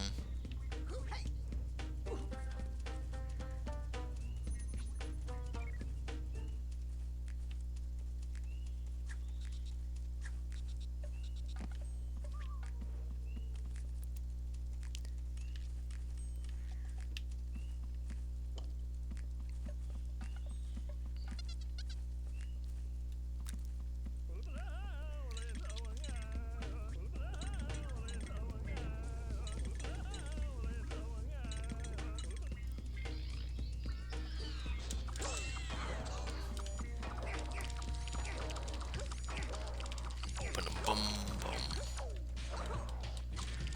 There we go.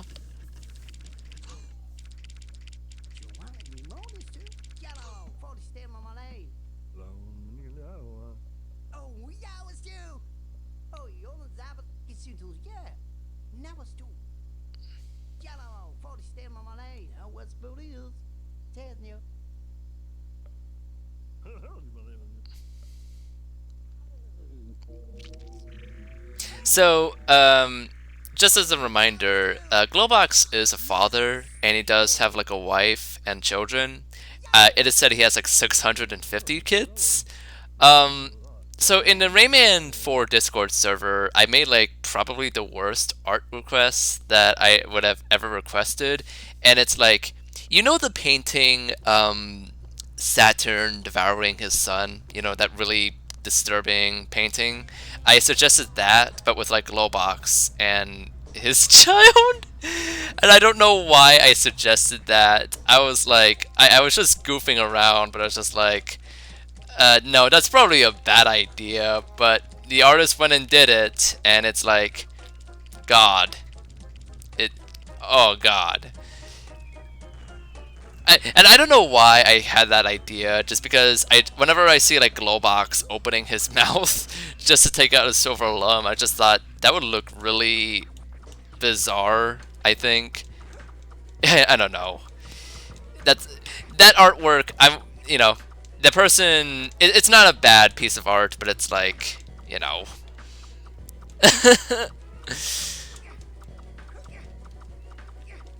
Anyway, combat sequence.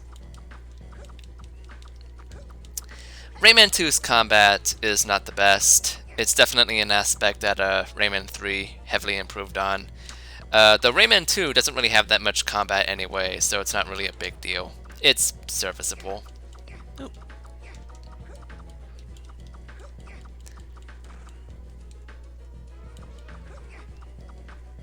There we go. Oh right, I forgot. I do have the charge fist.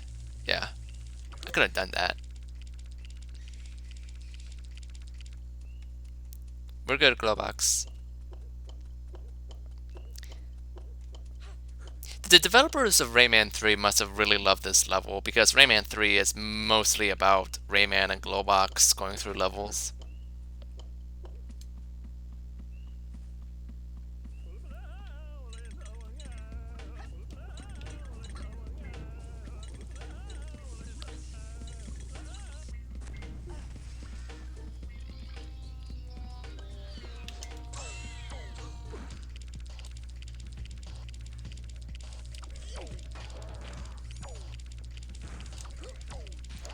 There we go.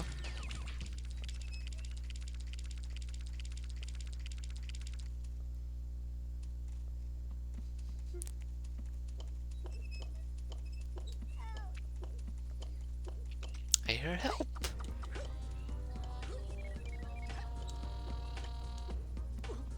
Oh my gosh. Hi. Hey, how's it going? Thank you, Kabalski, for the raid. Wow. Yeah. Hi, my name's Rifter. I am an artificial organism from outer space, and I am currently playing Rayman 2 The Great Escape. And, yeah, I'm happy to see y'all here. I hope you have a good time watching the stream, and I'm sorry if my introduction's a little awkward. I'm still getting kind of used to the streaming thing. This is only like my second time streaming. But yeah, hello.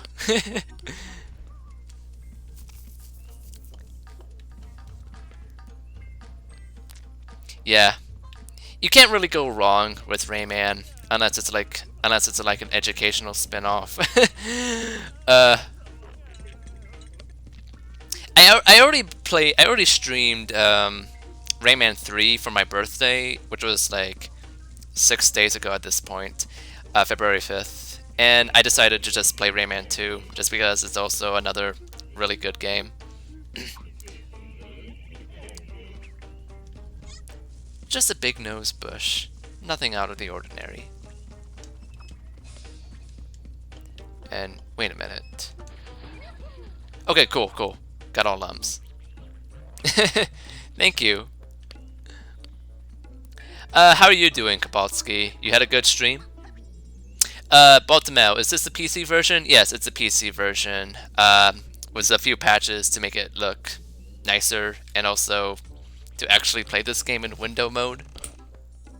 I prefer Rayman 2, but Rayman 3 is also a very good game. Yeah. I think, I don't want to do this mini game. I hate this mini game whenever you get all the lums and cages in Rayman 2 because it's all about button mashing and it's like it is really hard on my fingers. Let me see if I can get it right.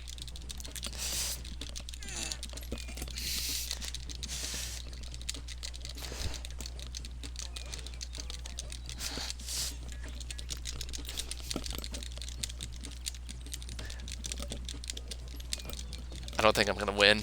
Yeah, no, I'm losing. Oh, yeah, no, I can't. It's too much. Oh my god. Yeah, no, I can't do it. But yeah, I prefer Rayman 2. Yeah, it's a really brutal mini game, and it's like the only mini game you get if you collect all cage and lums. And I don't know, it's not great. I don't really like it. Um, but yeah, I prefer Rayman 2 just because I think it's a bit more of a well-rounded experience. Rayman 3 is very good at its platforming and combat, and otherwise it's pretty straightforward, and it works. It's still really good.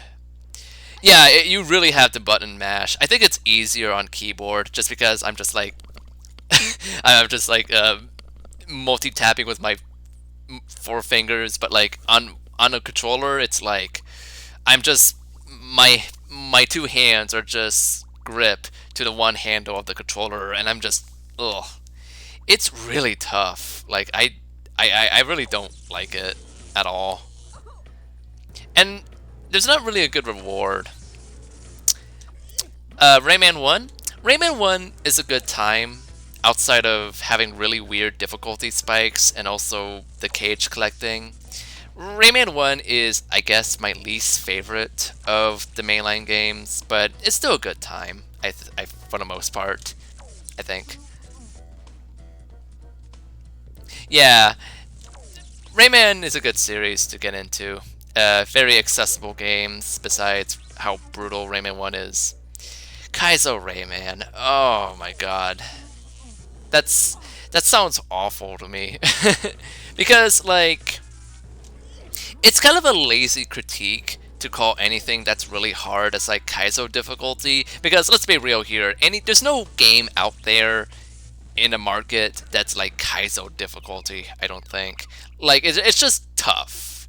But Rayman 1, even in base game, can be kind of like it does kind of employ a lot of tricks that you often see in a Kaizo game.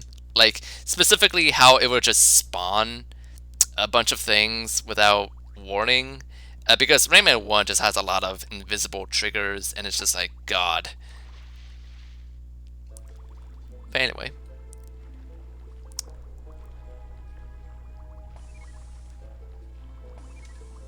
Yeah, regular Rayman 1 is a pretty difficult game. It's not that bad in like the first world and bits of Bandland, but by the time you get to the later parts of Bandland and Blue Mountains, it's like that's a point where the difficulty really starts kind of going a little too much.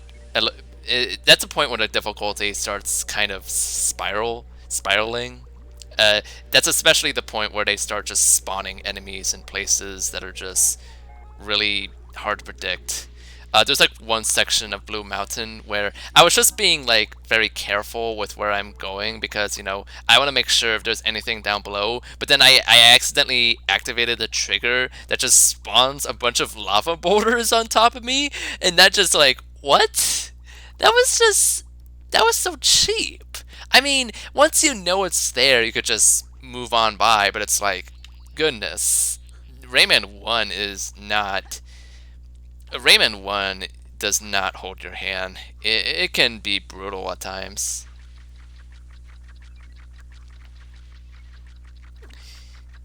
Oh no. Ah, dang it. But yeah, otherwise, Rayman is a very good series. I've said this before, but in terms of how I would rank the games, from bottom to top, it would be Rayman 1, Rayman Legends, Rayman 3, Rayman 2, and Rayman Origins. That's how I would personally rank all the games. Um, Origins is the first Rayman game I ever played, and it's the reason why I'm like a serious artist. I did actually play the. I actually did play and finish the PC version of Rayman Raving Rabbids like not that long ago actually, and it's a game. It sure is a game, all right. You know, like I'm actually on a public Discord server for the Rayman 4 prototype. I'm not actually like I don't really do anything coding wise. I'm just kind of yeah. It's not really a bad game at all. As it is, it is a serviceable minigame compilation. But like, especially if you know that like the game was meant to be like the next major Rayman game, the fact that it is a minigame compilation is just so disappointing. Like this game could have been so much more. Uh, I can't really think of any other video game that had such a drastic change in development, where it went from like an ambitious free roaming 3D platformer into a minigame compilation. Like that is a level of crunch that is just unprecedented. Um, where's the robot? Speaking of Kabalski, have you got the chance to try out that leaked build of Rayman Raving Rabbids, where it was a 3D platformer? I have, and it's really interesting. And in the Discord server I'm in, they've been making updates and fixes for the game so it plays better, it's more accessible. There's some really cool stuff that they've restored, the fans have restored, and I'm considering like doing a stream where I'm just kind of playing through the prototype.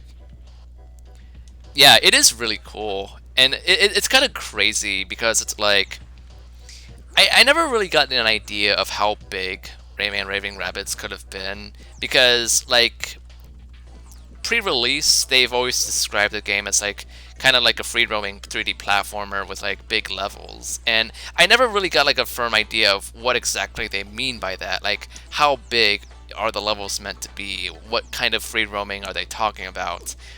And then like in the prototype build, it's like yeah, at points it kind of feels like they were essentially doing Sonic Frontiers before that game came out. Like it's kind of uncanny how similar Raving Rabbids is to Frontiers, just having big wide open levels with like linear levels sprinkled around, and it's like, and it also has a emphasis on beat 'em up gameplay and guns that you can use, and it's just like, and you know, playing around with the prototype build myself, it feels good to control. So it's like, it's just a shame. All right, Lavender, you take care. But yeah, it's just a shame how much Raving Rabbids turn out, basically. And the most interesting thing about the final release of Raving Rabbids is basically just kind of try to figure out which elements of the game are actually like originally intended for a 3D platformer. Because the thing about the final release is that basically like a lot of its art design, a lot of its assets, a lot of its gameplay, a lot of it was basically repurposed from the original version of the game. It is said that they spent about 8 months of development on the platformer version, and when the game was turned into a minigame compilation to meet deadlines, it took them about like 4 months to turn Raving Rabbids into a minigame compilation, which is insane. Like, that short amount of time just to make something that resembles a functional minigame compilation. And they could only do that just because they have. So basically, what happened was they were making this game. They were making a decent amount of progress, and then an executive from Nintendo came over to their offices, you know, friendly visit and all that, and they said basically like, "Look, listen, like the Nintendo Wii is about to launch, and your game is not really ready for it to release on a launch window. So you have two choices. You either A, keep working on the game until it reaches a point that you're satisfied with, or you change the game so that it can meet that Nintendo Wii launch lineup, essentially. Um, And they basically went with the latter, basically just heavily downscale the game to turn it into a minigame compilation. And the game that we do have now, it's basically like a lot of gameplay mechanics just recontextualized as mini games, like stuff like swinging the cow around, skydiving, riding warthogs in a race. All those were mechanics intended for the platformer version. And like that warthog race that I brought up, that is actually in the prototype build in a very rough state, and it's basically like identical to how it is in the final release, just with like work in progress graphics. But otherwise, it's like the gameplay wise, it's roughly the same, which I think really speaks to like what I consider the development, the ethics of not ethics, like I think the fact that that minigame is borderline identical to how it is in the prototype kind of highlights their work ethic for the minigame version, that basically they had no time to really make anything that's unique to the minigame version, so they just insist on taking code that works and just make something with it. And that's basically the final version of Rayman Raving Rabbids. And it's just remarkable that they actually did make a functional game out of it. um, but yeah, it's just very interesting. Let's see.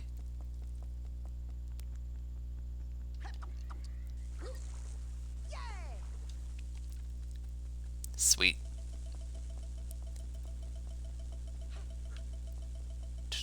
Come on.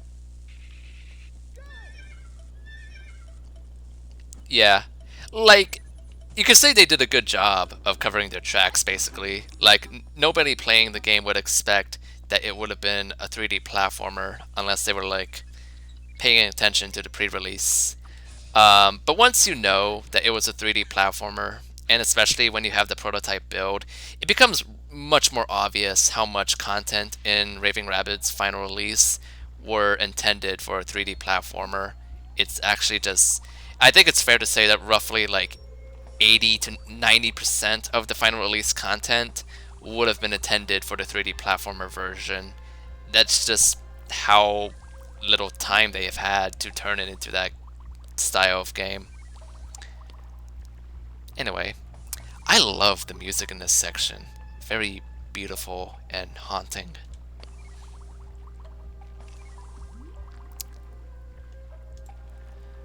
Whew. Dun, dun, dun, dun.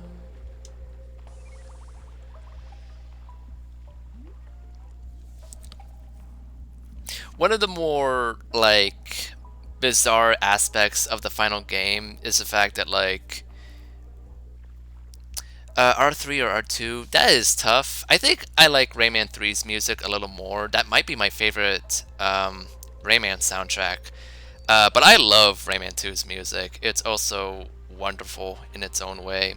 I just love how each Rayman game's soundtrack is like very different. It's like they don't really have much in common in terms of their style, and it's really cool. Yeah. Rayman 2 excels in a level of cohesion and consistency that you don't really often see in video games back then, because it's like Rayman 1 has like a very high fantasy style to it. Like every level, like the levels were distinguished by worlds, and each world had a very drastically different appearance. Whereas with Rayman 2, they really settle with a much more naturalistic and coherent design that, uh, especially for an early 3D platformer, it's really impressive how convincing Rayman 2's world is. The texture work and how all the assets are utilized is just really smart and really deliberate. Um, and it is said by Michelle Ansel that Studio Ghibli was like an inspiration for like Rayman 2's art design. which is kind of crazy to think, but it kind of is true because if you just look at how the game looks, it's like you could kind of see where the Ghibli influence shows with its textures and stuff. Um, it's also just kind of amusing to me though because like Rayman 1 especially was heavily inspired by the works of Tex Avery. Michelle Ansel really loves Tex Avery cartoons, and it's like when I look at how each game stylistically differ, you could kind of link it back to like their inspirations. Like Raving Rabbids, when it was intended to be a platformer, the inspiration behind that game's general premise is that it was supposed to be like a parody of like sci-fi horror movies and stuff. So this actually kind of leads to one piece of speculation that I have regarding Rayman 3, and it's that this has never been confirmed at all, but I have a feeling that Rayman 3 was inspired by Shrek.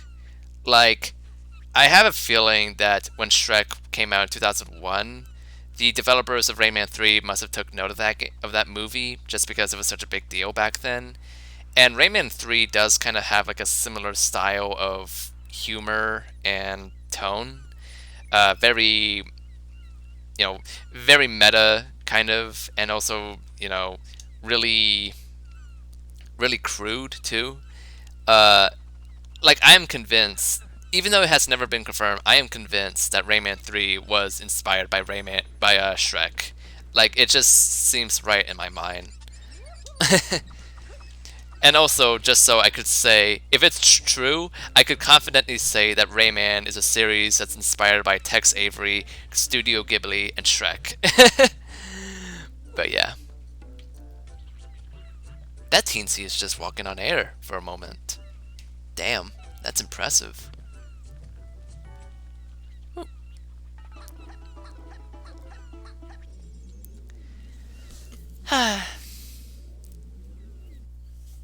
Oh really? You never seen Shrek? Shrek is a good movie. Shrek 2 might be even better.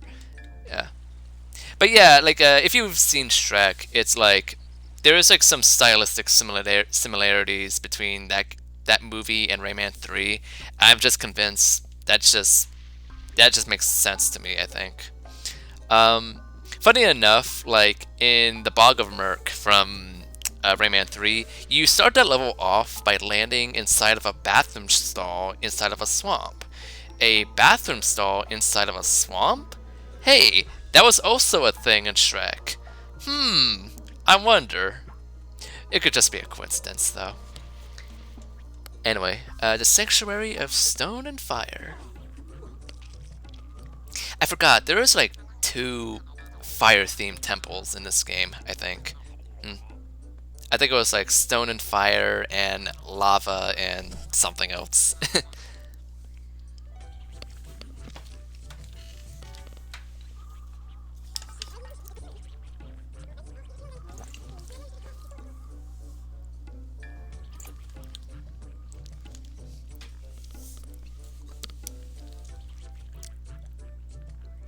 Bum, bum, dum, bum, bum. Stone and rocks and fire and lava. Yeah, it's just kind of funny to me that like there are two levels that have like thematically similar elements like that. It kind of reminds me of like Bionicle and how there's like two rock tribes for some reason, like stone and earth, I think. But yeah.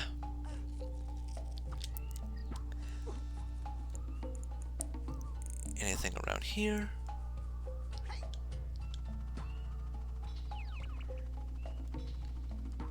Yeah. This is like the longest level in the game, I think. Yeah, it's a really cool level. I know that this level is kind of infamous for some people just because of like the plum writing later on. I never really had much problem with the plums. I think they're a really cool gameplay mechanic. That's like one of the most disappointing things about Rayman 3 is the fact that the plums in that game are like really lame. Like they really nerfed the plums hard.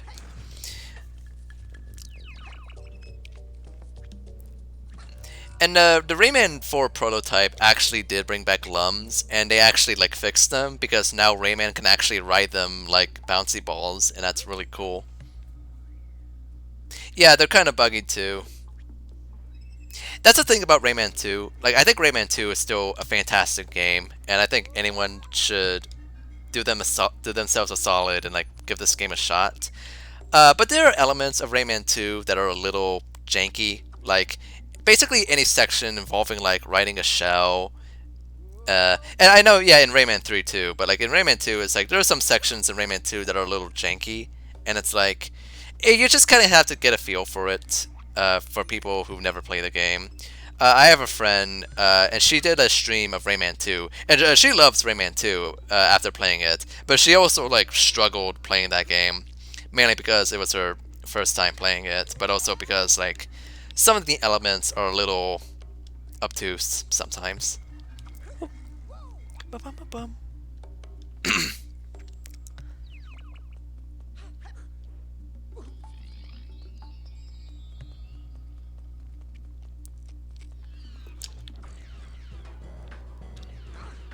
Ow.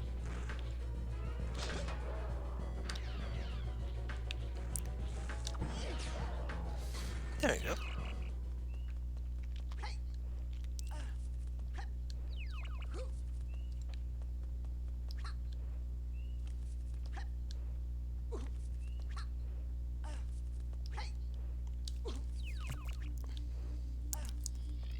Bum, bum.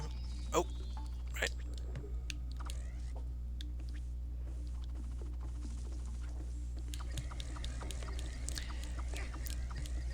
It's so impressive how much Rayman 2 just translated Rayman 1's gameplay into 3D, and it turned out to be like pretty flawless for the most part. Like basically like many of the mechanics from Rayman 1 just translates really well in 3D for the first time, and it's like, that's it's truly inspiring, honestly. Like the only aspect of the game that feels like an awkward translation from Rayman 1 is like, just the combat. It's the combat is like the game's weak point, but otherwise it's like everything else is just really solid. And like they got the plums working in 3D, and it's arguably even better than in Rayman 1. It is better than Rayman 1 just because you have more control over it. But yeah. Ooh.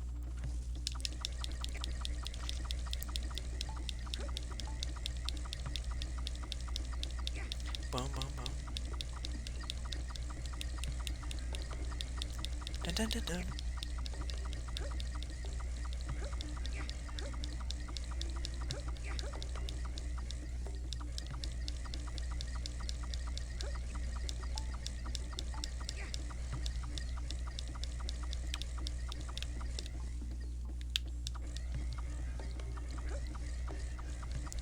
This part's really cool.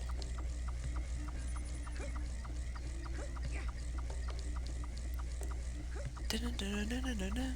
Dun, dun, dun, dun.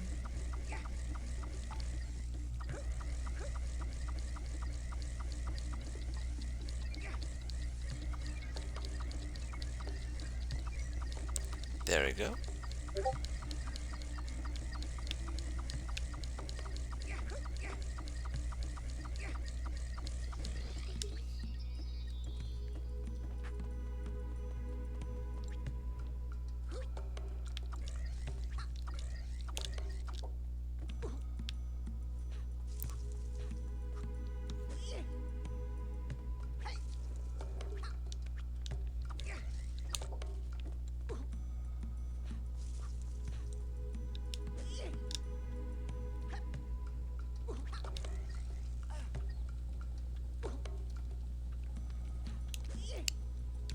Yeah, you just kind of impale the plum, and but like it doesn't bruise it or anything. That's weird. Yeah, like the plums in Rayman 3 are only good for just impaling them on a spike, and that's it. Like that's so lame. Uh,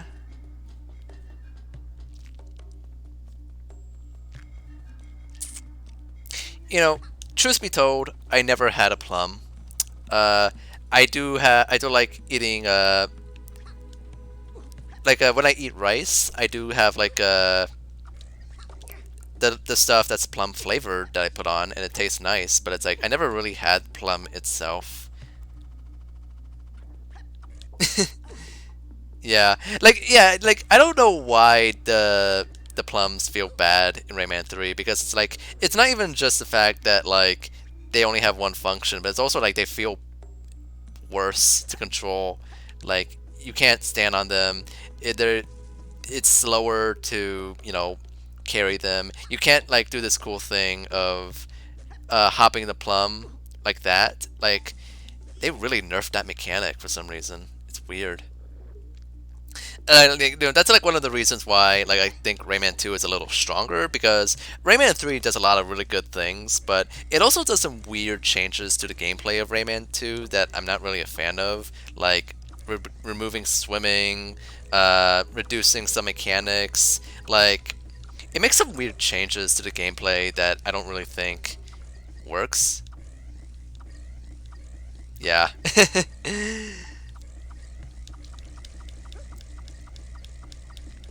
Let me see. No, I'm better off just getting above. There we go.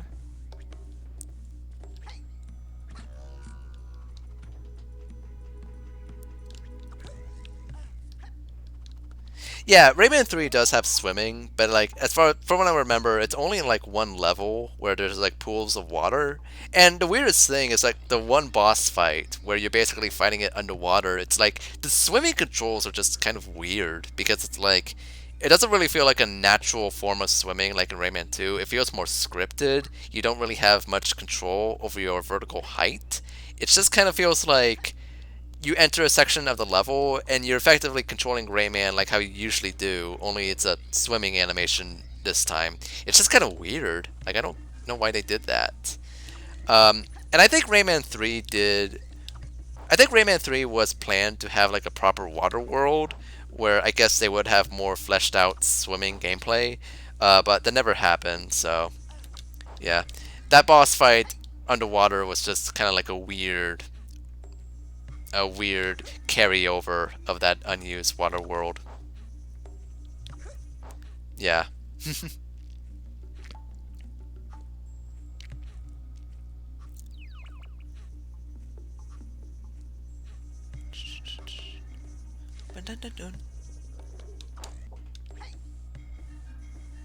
Oh, welcome back. All right.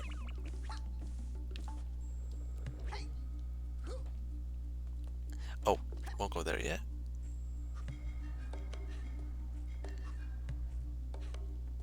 Let's see.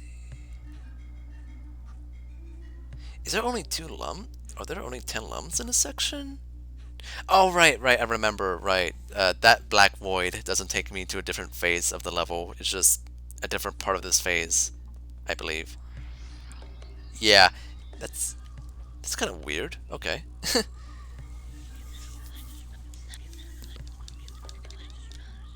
Murphy looks menacing in the dark.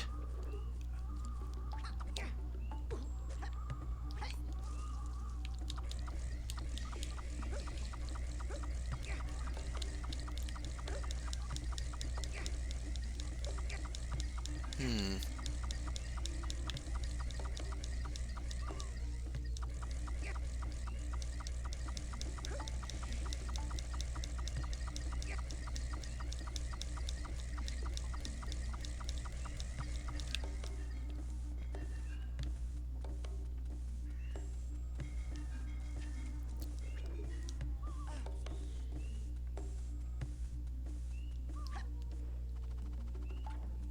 Hmm. Oh, there's slums above. What can I do to get up there?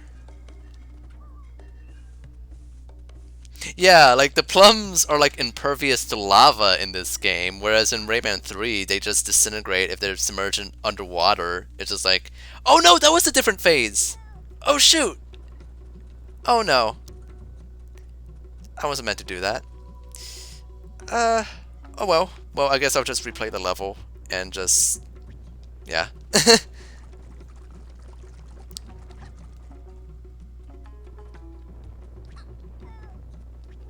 Yeah.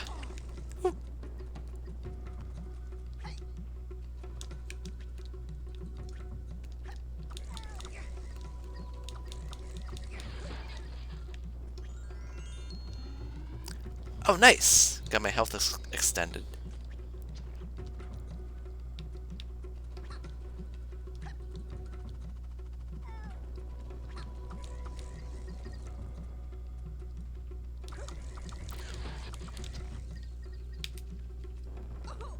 Ouch.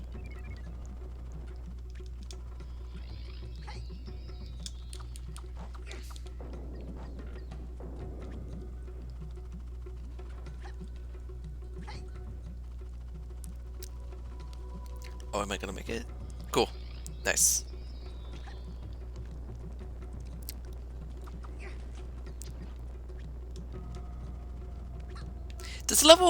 This section of the level kind of gives me like Crash Bandicoot vibes, which is kind of funny because it's not really like a super elaborate hallway, but just how it's all basically like corridors that you platform through. It just gives me that vibe. Also, I hear a creaking cage.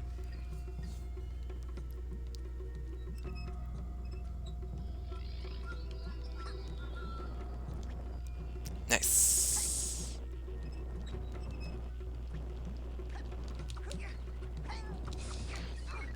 Ouch.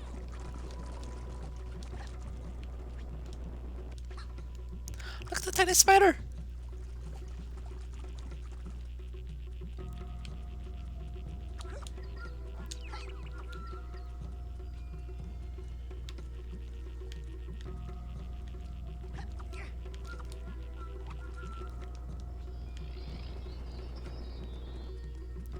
Yeah. I'm so sorry, spiders. You're in my way.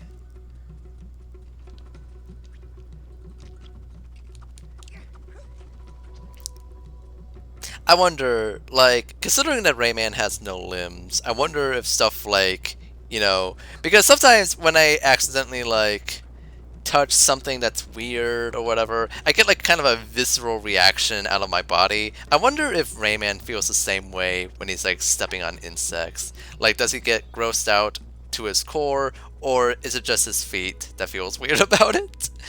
Uh, the biology of Rayman is a curiosity. So. Oh no!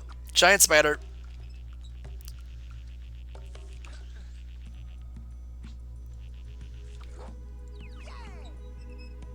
Yeah!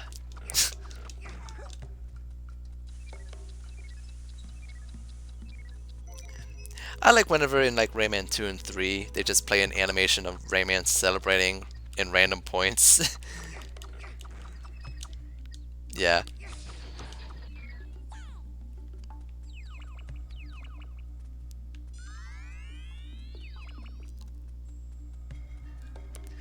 Okay, let's see.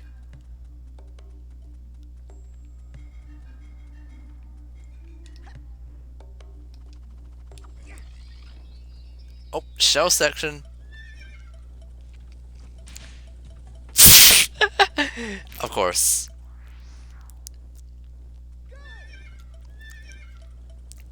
Something that I've want for like a new 3D Rayman game, if, they actually cared enough to make a new 3D Rayman game, I really want to see them like translate I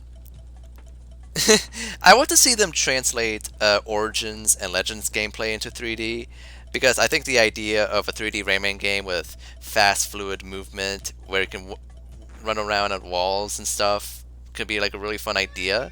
And I've just realized that like in 3D, like they actually already toyed around with the idea of wall running in 3D because of these stealth sections in Rayman 2. So there's some precedent for that, and I keep dying.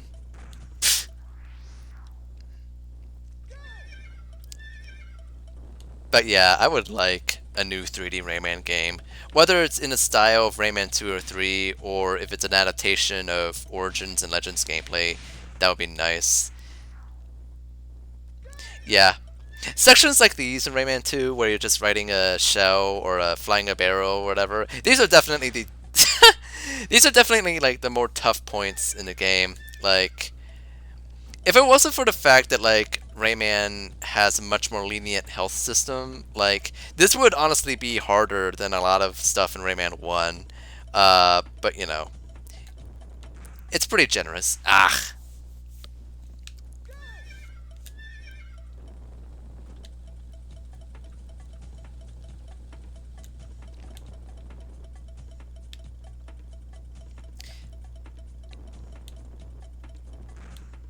That part right here where like your shell has to cross over a gap, that's always one part of this gameplay that I don't really have a good feel for. It feels kind of clunky, honestly. That could definitely been fixed up if they ever decided to like, you know, remaster the game. How do I get over that section? Oh my gosh. If I remember correctly, is it because I have to... No, you can't jump. Like, you need to like ride the shell. Yeah, you can jump right now. Oh wait, yeah, you can jump. I forgot. Yeah, I completely forgot that you can jump with the shell because any other time that you ride the shell, you just jump off of the shell. But then they decided to change it up for this section where now you can jump with the shell. It's just like, okay, cool. Ooh, wall running in 3D. Whee! That was cool. Ooh, this is nerve-wracking, kind of.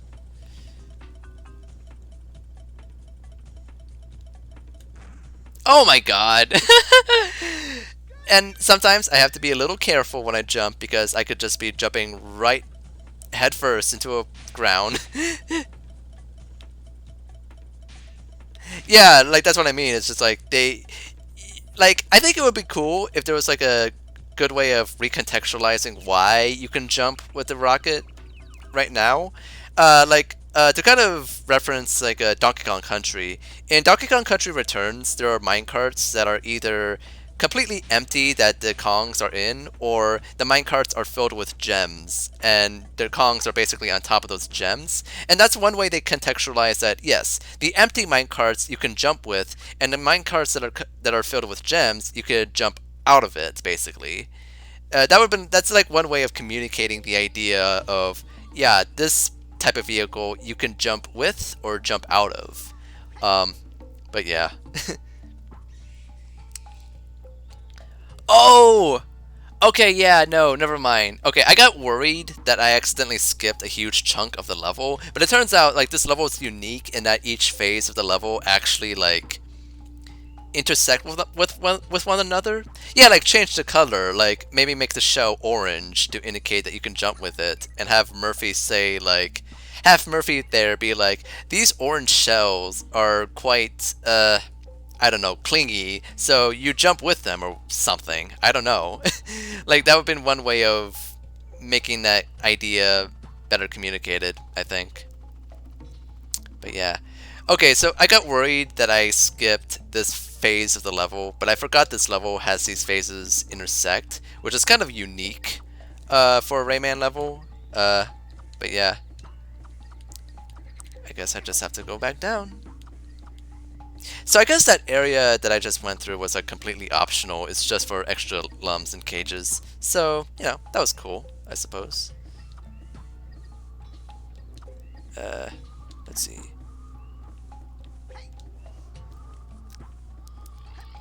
Yeah.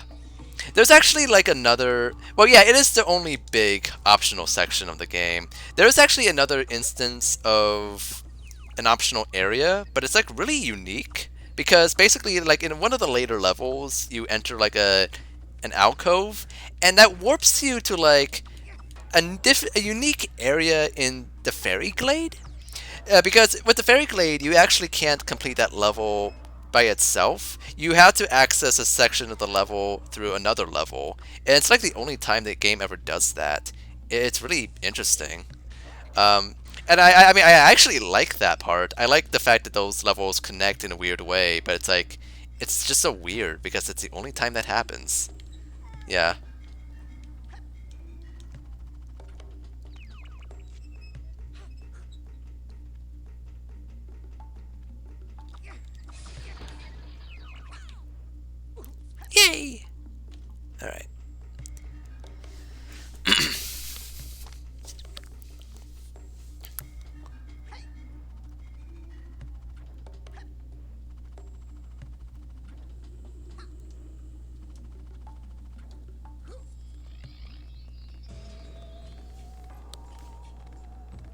Oh, really? That's cool. That's really good.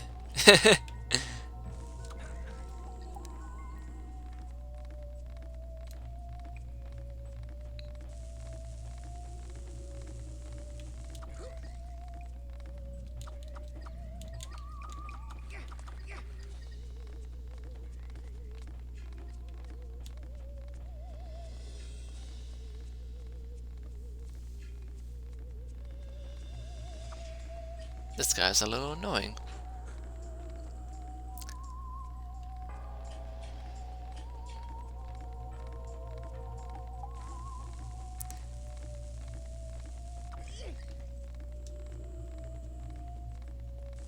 Come out.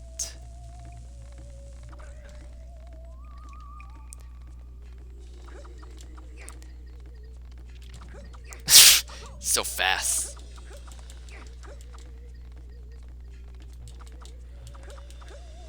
Yeah. He was looking for directions to the Cave of Bad Dreams and he got lost and he's very nervous about it. Which shame. Which, you know, same.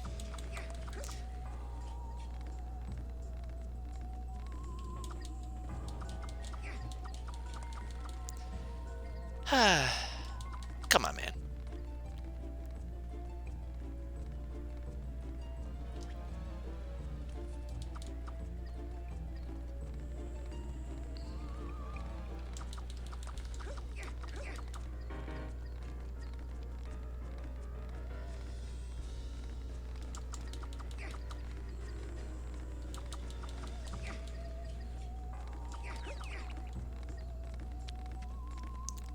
Let's see.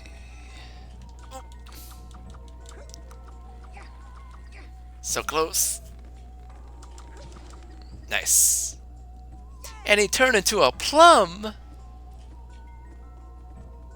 Dang. What a noble sacrifice.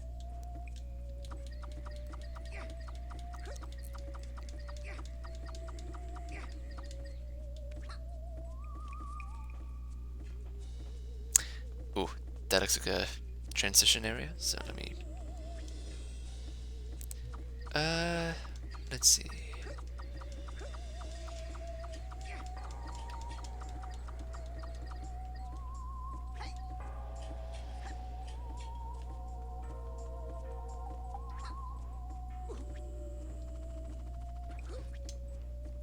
Oh my god. Plum, don't leave me. There we go. Yeah. That's one way of, you know, tying Rayman 2 to Rayman 1. It's to recontextualize those plums as mini Jano corpses. Oh. That's just great. Yeah.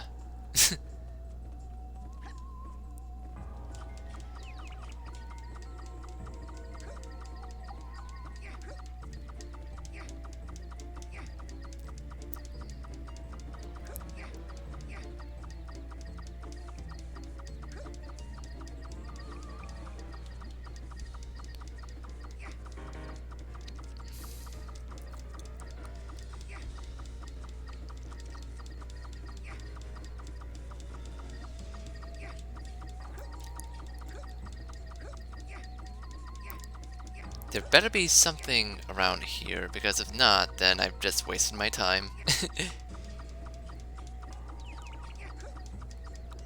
Yeah, no, I'm back to the start. Yeah, I just wasted my time.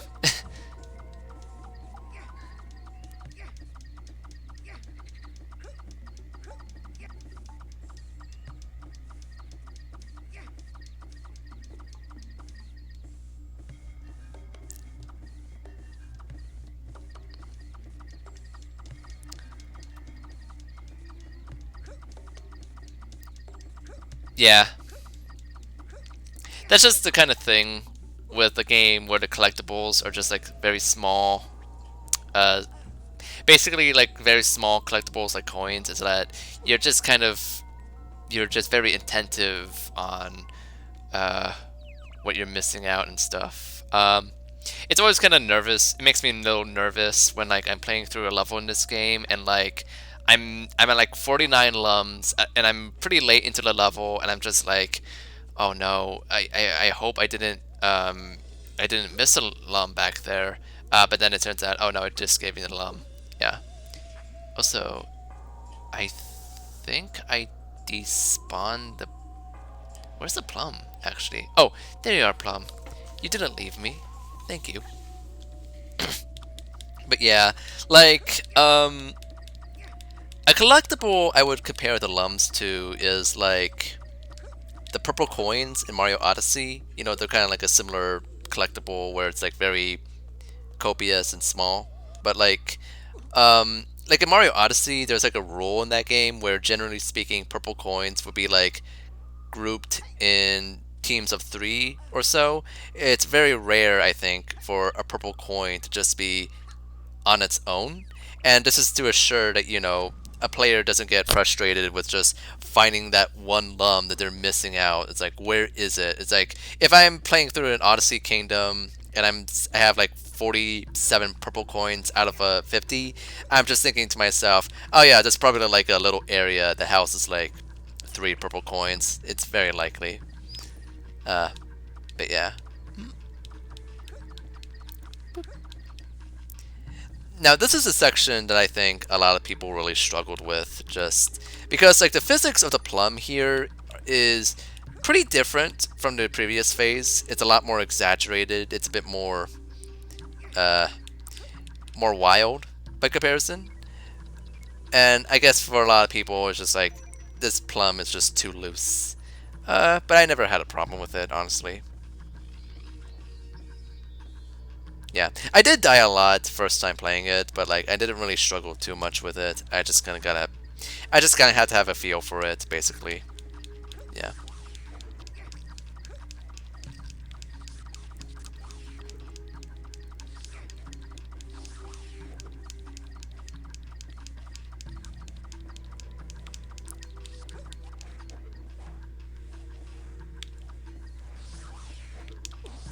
Oof.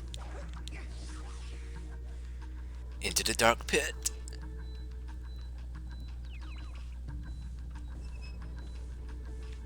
Ooh, that was close.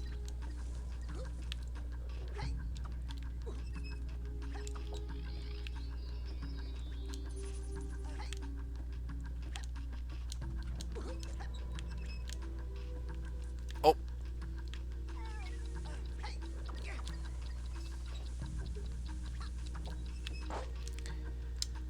Okay.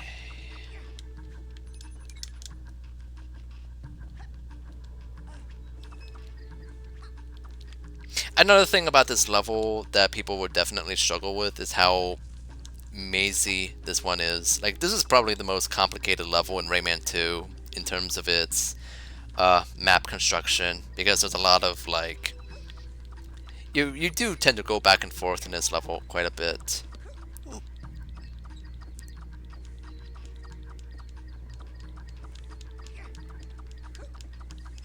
This lava texture is really nice. Oh.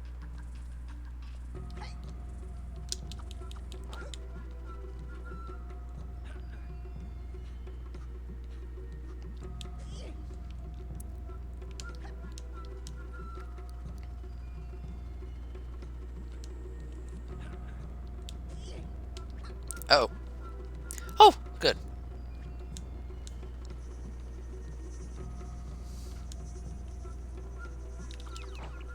Out of the way.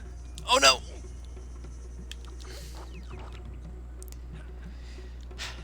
I'm grateful the magic spears do respawn in very generous places. Basically, the last place that you've dropped them, basically.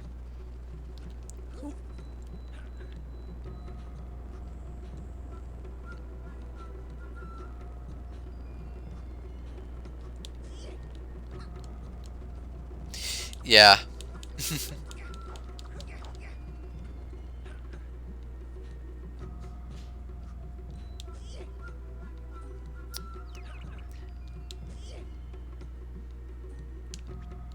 There we go.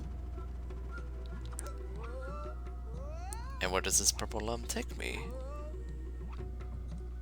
Oh, wait a minute. I think the purple lum is just for when you accidentally left behind the ball. So, but I'm just gonna double check just in case there's no like yellow lums or cages up around there.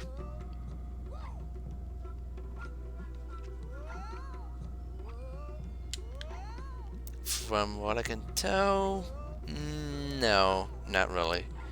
So, yeah, I'm going back down.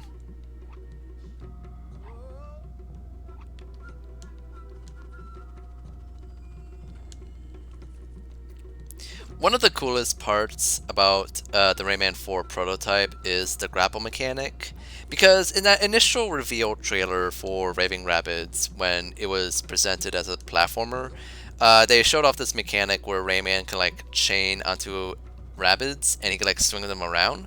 And you know, that was like the most we have seen of that mechanic. It turns out that in the prototype build, that grapple mechanic is actually like a significant aspect of the gameplay. Like, it's arguably the biggest mechanic in terms of Rayman's platforming gameplay, because you can like grapple onto hooks like in the previous Rayman games, and this time instead of being like a scripted kind of swing like in 2 and 3, it's actually like physics based. So you yourself actually manipulate um, how you swing around and stuff, which is really cool. Uh, this part's really funky. And also, you could just like grapple onto levers and panels and stuff. It's like there was a lot to that grappling mechanic, and it's kind of funny to me that the only time they ever really showed that off in the trailer is just for grappling enemies.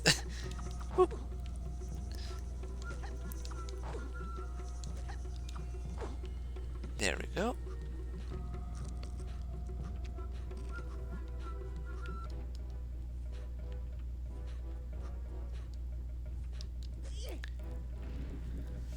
Whew.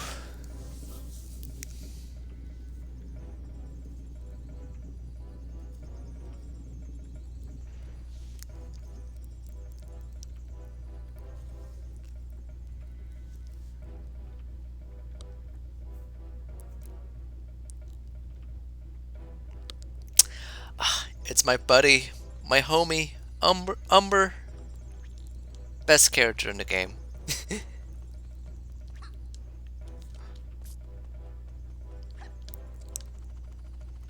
Where do I go next? I'm trying to gauge my surroundings. Uh.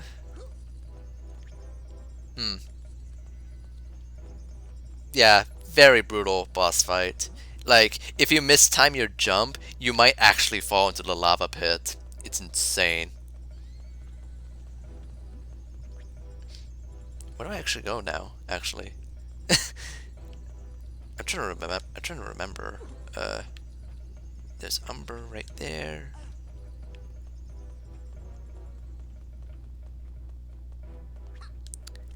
Oh, I just climbed the steps, right?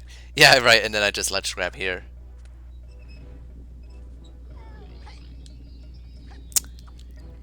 I hear that cage. Where is that cage?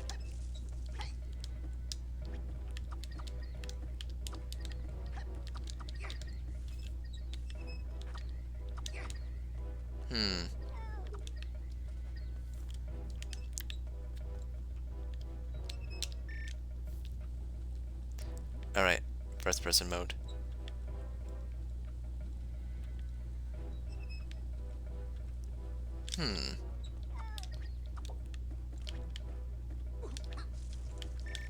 The weird thing with how the controls are set up on my controller is the fact that like the camera like left and right are controlled by the X and Y buttons, which is an interesting button setup. I mean, I don't mind it, but it's like it's kind of funny.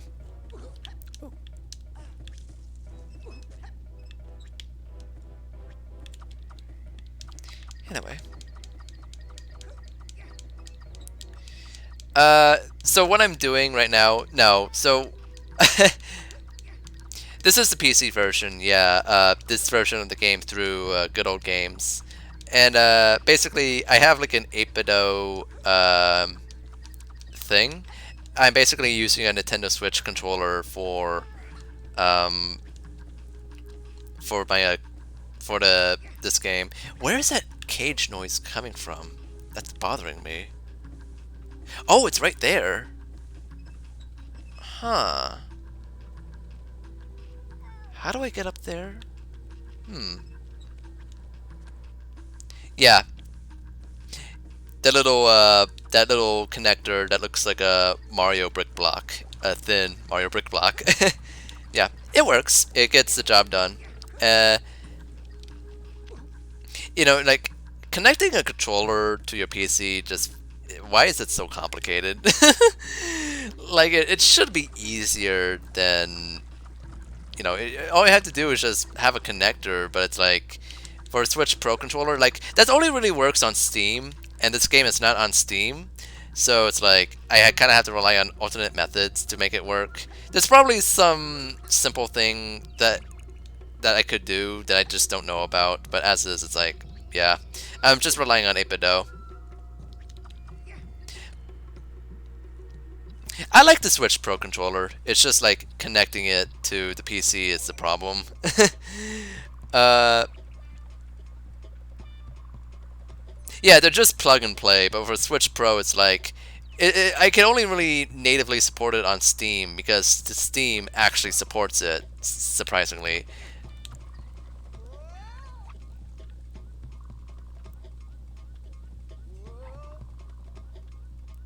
This is very awkward. There we go.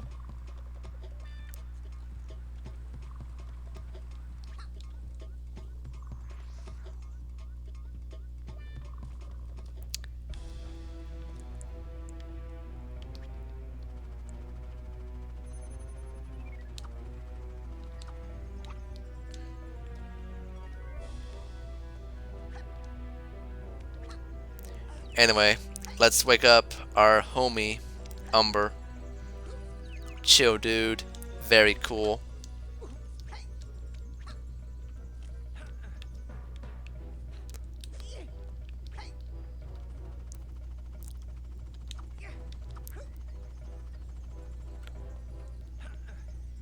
Whew.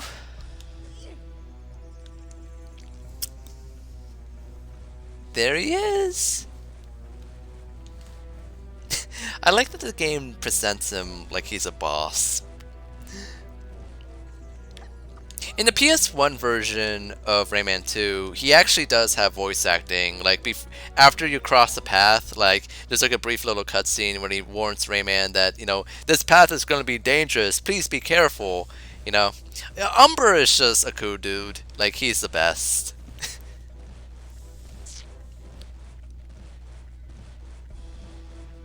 Yeah, no worries. No worries, Lavender. Yeah. Anyway, you just witnessed the sacrifice of Umber, our homie. Uh, oh shoot, I think I did miss a cage. Is there a way for me to go back? Oh, wait a minute. I think so. But wait a minute. Did I collect the... Okay, cool. Okay, let me see if I can go back. Because that's probably how... Oh, no. Never mind. Hmm. Yeah, I may have to play this level again. Whoops.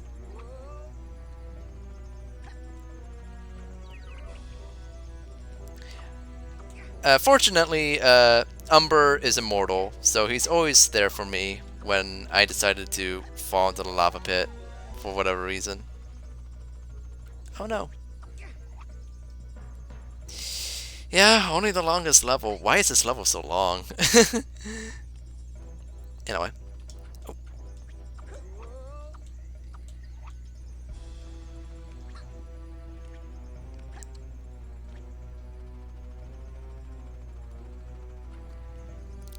March on!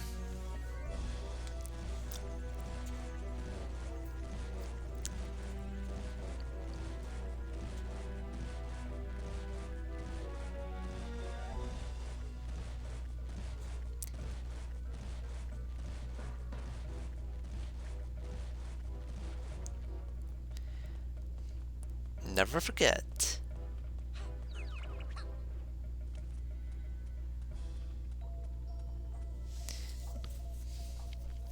Second mass acquired.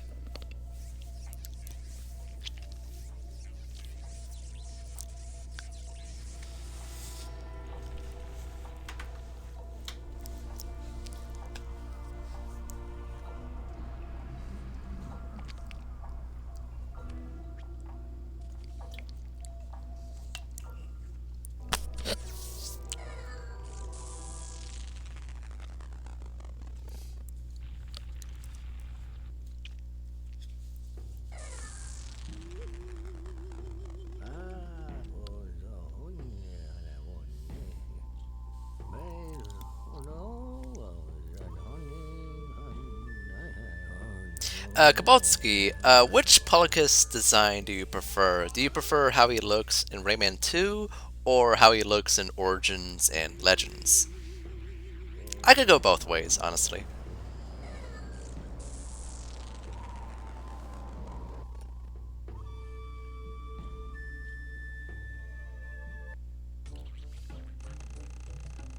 Yeah, so you know the Bubble Dreamer in Origins and Legends? That's Polycus. Yeah, it is just like a completely different character design.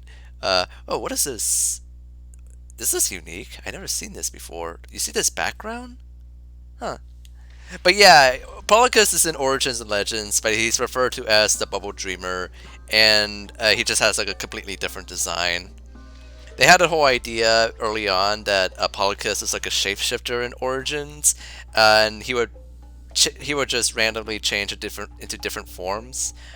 Um, yeah, but they basically never used that idea in the final release. And you know what? I think I'll cover this level later, actually, because this level was so long. Uh, so yeah, I'll be moving on.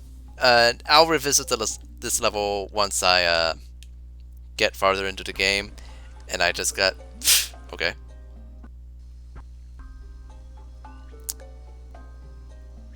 But yeah,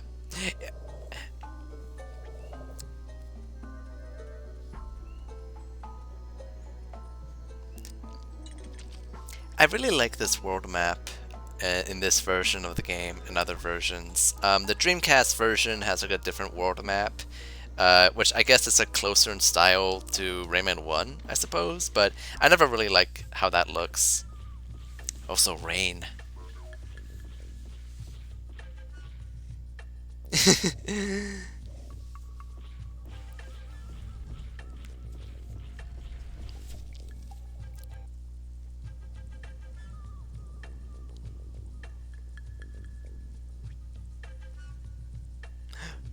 Rayman, what were you thinking, Rayman? You could have grabbed that yellow lum! Come on! Oh well.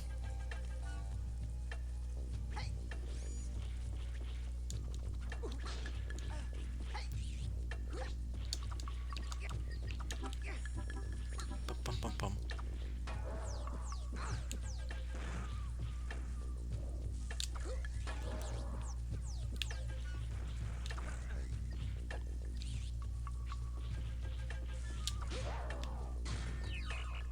Ba-dum, bum.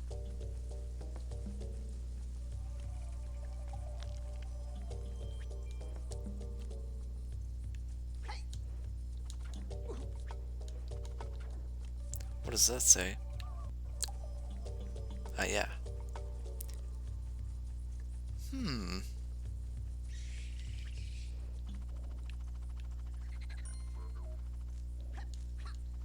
Let me check over here real fast.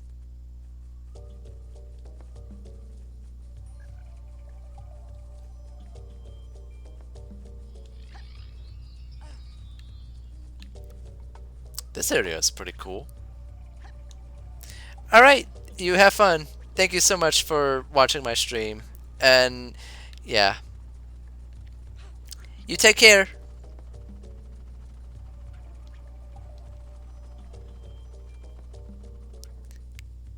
Does that sign say anything? Nope. Okay.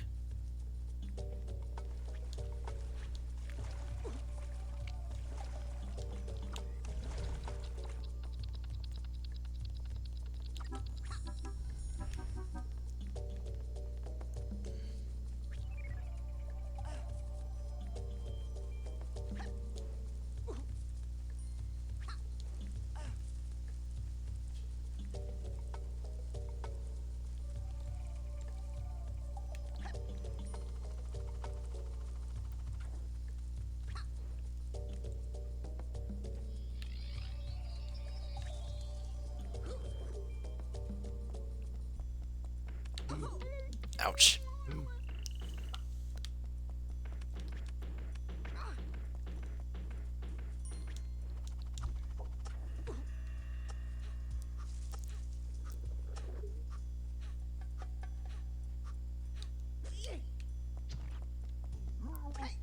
There we go.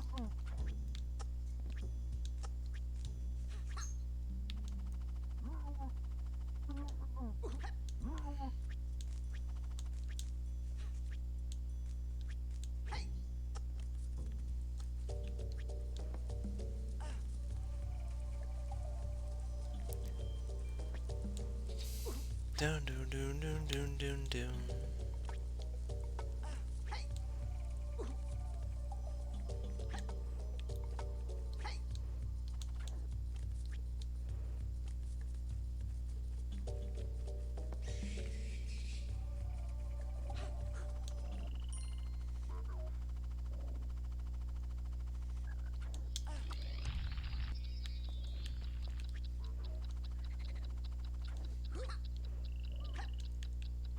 Ooh.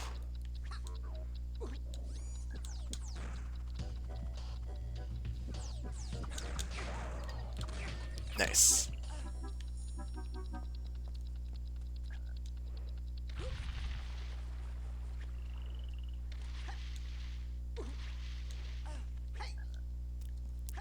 Where do I go next? Ah, okay.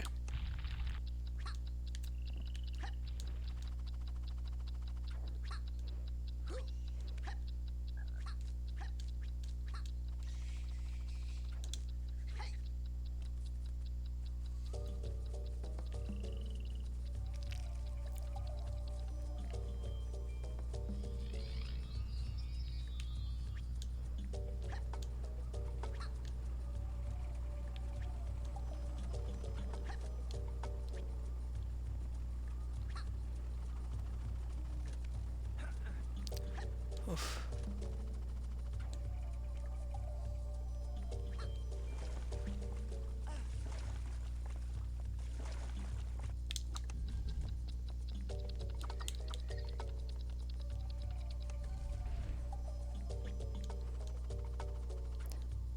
All right. What's next? Hmm.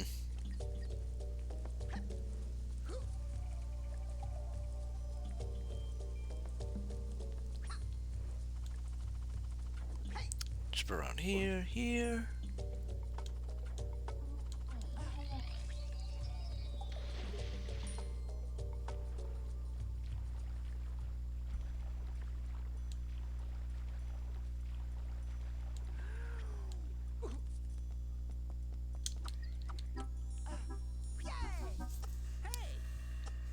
Yeah. All right.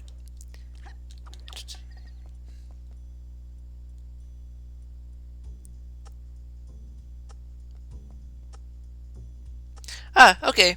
No worries, Lavender. Yeah. Thank you for coming over. If you have to go soon, no worries about it. Thank you so much for coming over. I'm grateful to have you here.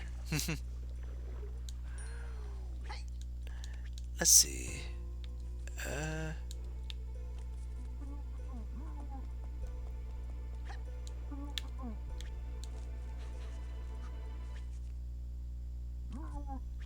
Uh, okay, yeah. But yeah, thanks for letting me know. Yeah, if you have to go soon, no worries. Uh, oop,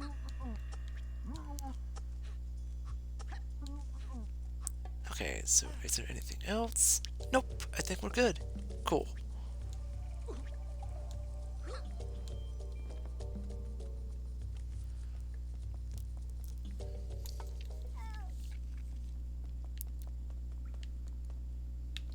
Oh, this is the level. Yeah, there we go. Oop.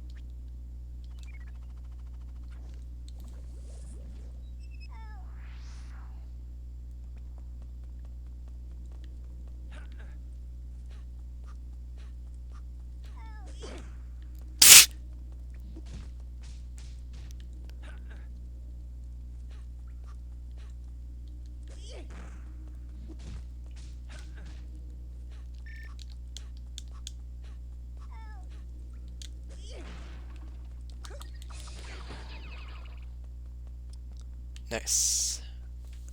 And down there. Nope. Hmm.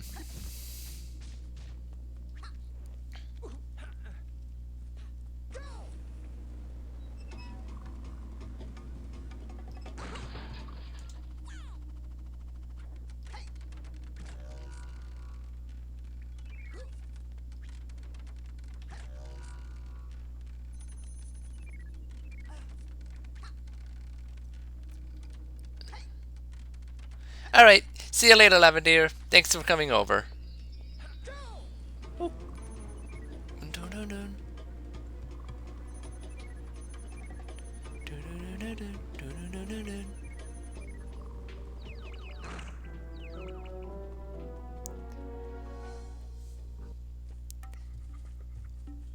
All right. Let's do some unfinished business.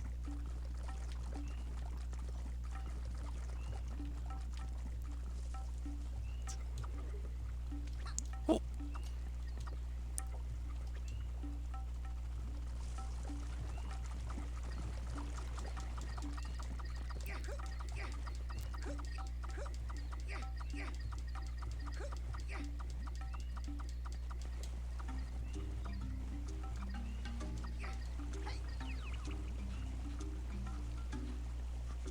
Bum, da bum, dun, dun, dun, dun.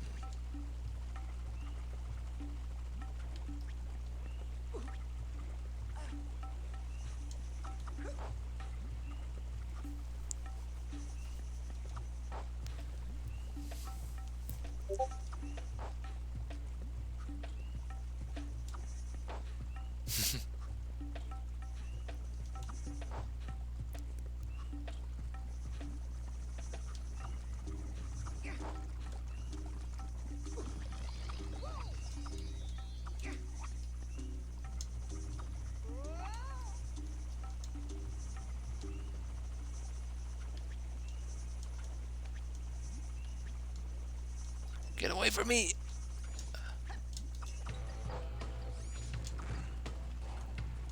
Oops.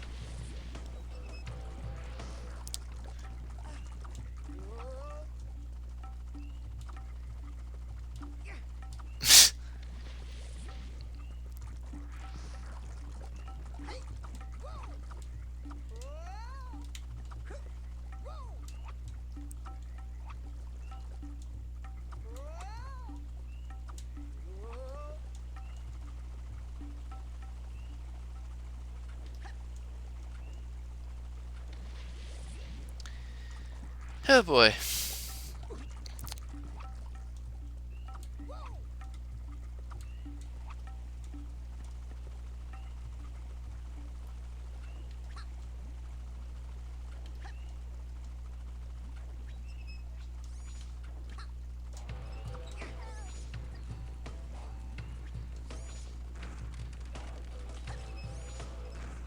Boom, bottom, boom.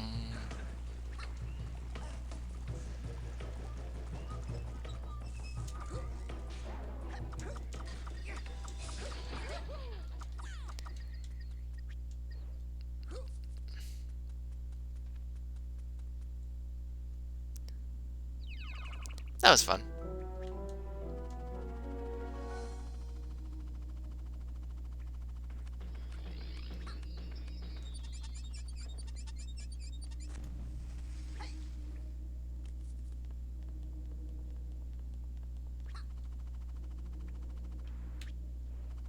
Oh. Oops. Funny they have a sliding slope there.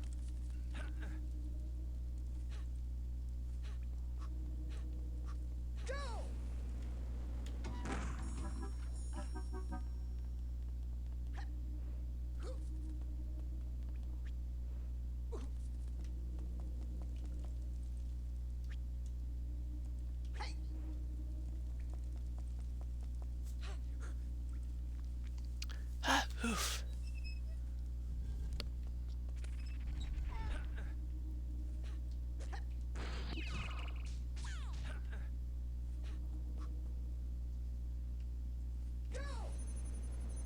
Oops. Okay.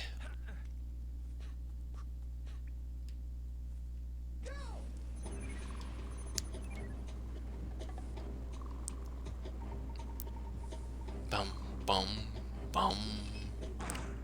Whoa, what? Okay. What just happened there? Hmm. That was funny. Dum, dum, dum.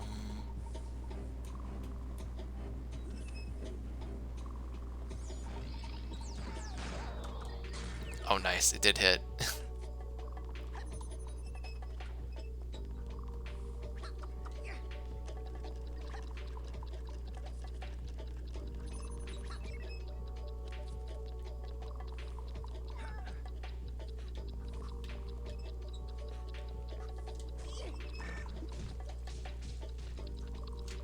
Oh.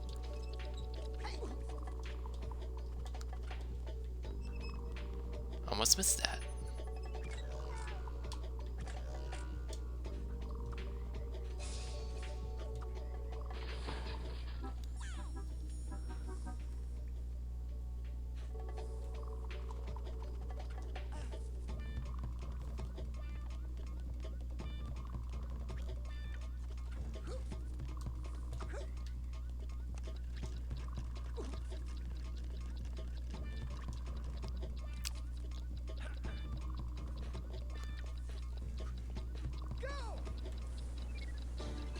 Down, bum, bum, bum, bum. Down, bum, dum, bum, da, dum. Down. Do, do, do, do, do, do, do, do, do. Oh no! I missed it!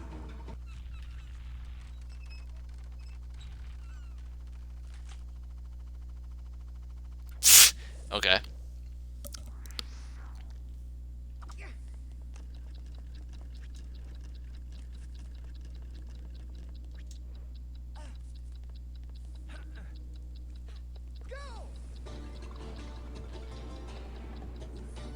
Oh, I like that little detail. If you get close to the water, the ripples just form out of Rayman's feet. That's really cool. Oh, whoa, what's up with the camera? Whoa. Okay.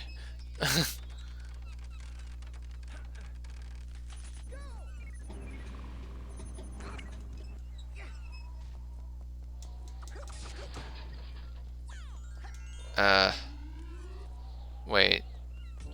Am I missing something? I'm 10 lumps short. Hmm. That's weird. Well, I'll replay the level again at a later point. Hmm.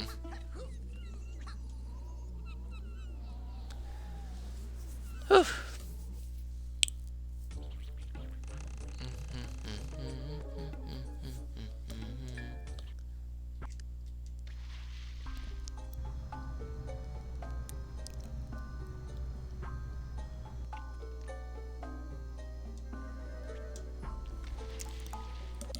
This level's pretty short, so I'll just play through it again.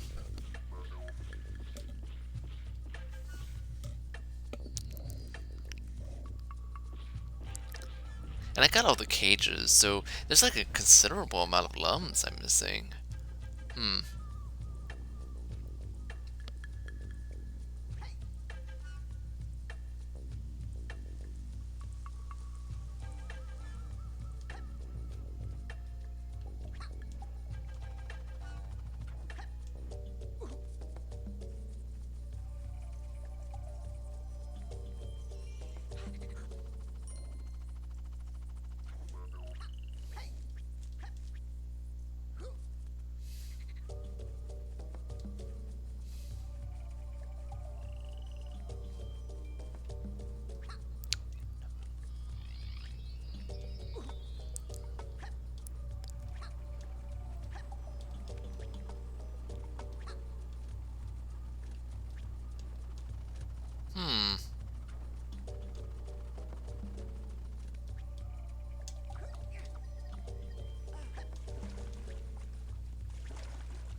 Is it somewhere in this first chunk of the level? Hmm.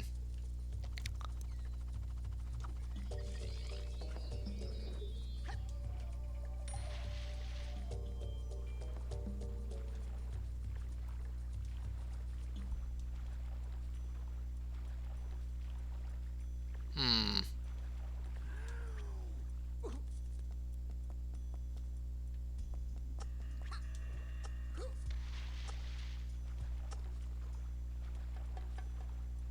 Ba, ba, ba, ba.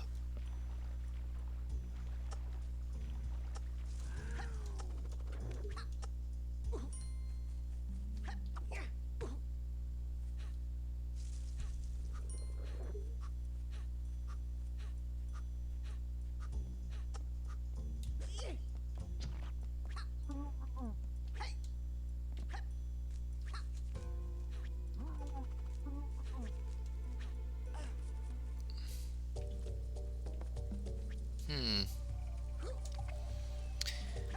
Dun, dun, dun, dun, dun.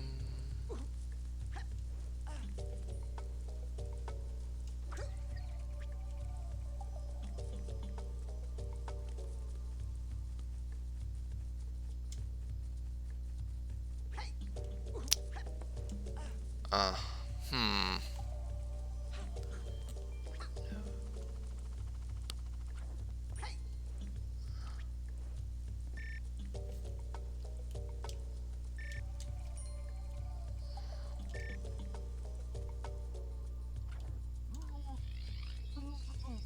I've been here before.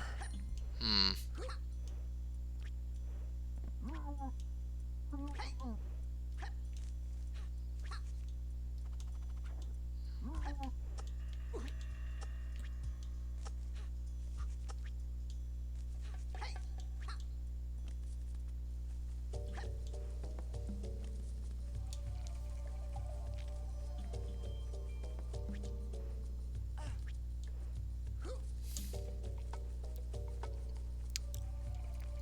Huh.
Okay.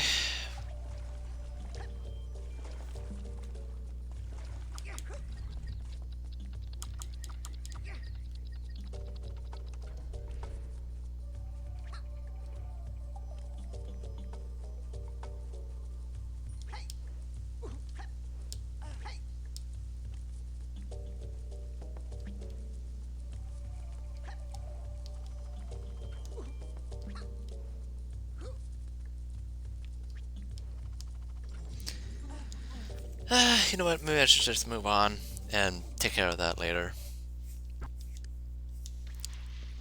And actually, uh, I'll be taking a short little break. I'll be back real quick. Just gotta get something to eat. Uh, that just booted me out of the game. Okay, cool. Anyway, I'll be back real shortly. Just gotta get something to eat. See ya.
Alright, I'm back. Let me load up my save. It's always taking me all the way back to the beginning, of course.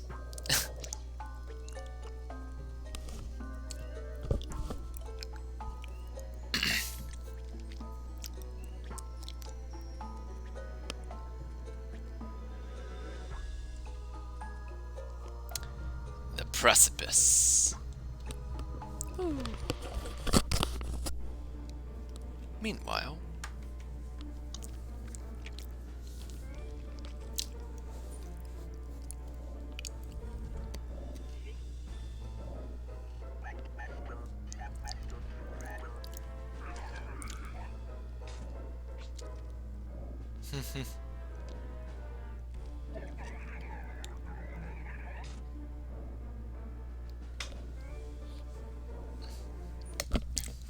all right.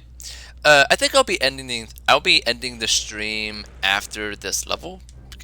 Because I feel, I think the stream has gone on long enough, and oh shoot, yeah, I think this is like a good spot to like kind of end stream.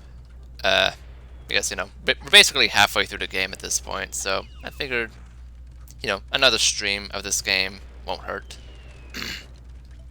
Whoop.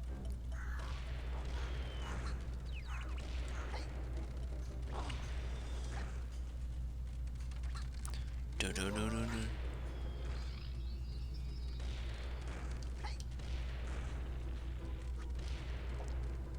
And I think it's also a good opportunity for me to just kind of play this game off stream for a bit, like just to go back to those levels and find whatever missing yellow lums to collect. So, I think it's a good spot. Am I gonna make it? Ooh, this is tight, actually. Oh, I think I'm making it. Woo. Awesome. Ah.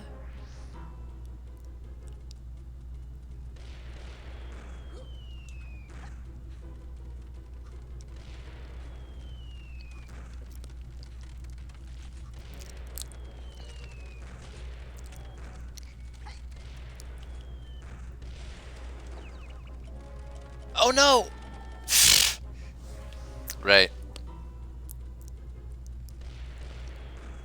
Oh!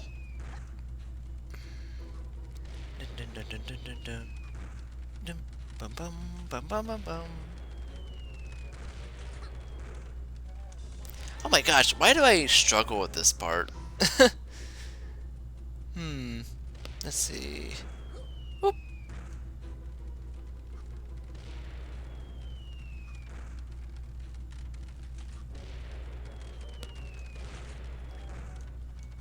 There we go.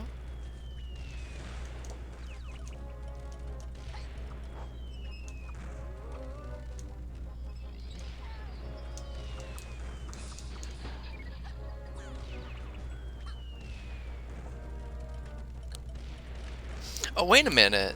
They have red walking shells. So my earlier point I've made about like color coding the shells to indicate whether you can jump off of them or jump with them, they could have used the red model for uh, the jump with variant, I guess. So, yeah. Whoop.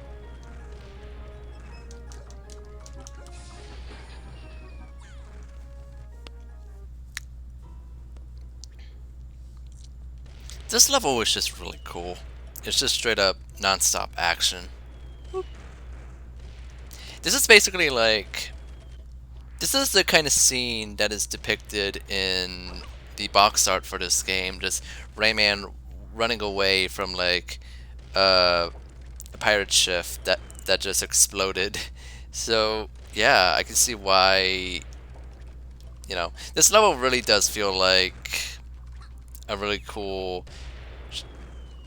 like a good showcase of what Rayman 2 is about, basically. Just the kind of environments you go through, the kind of gameplay to expect. It's definitely a lot more frantic than the game usually is, but it does make for a really cool set piece. Whoop.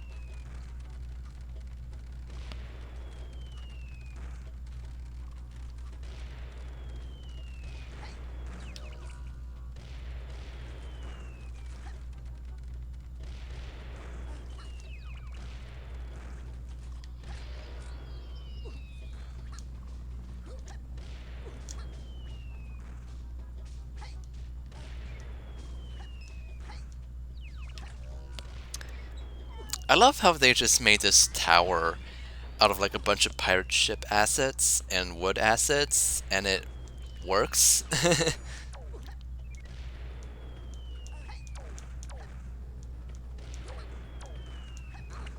Oof.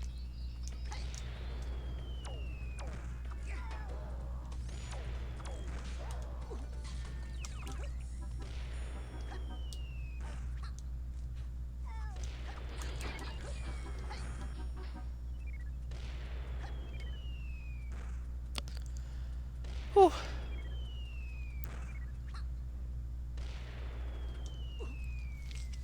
Nice. And this should be the last part of the level,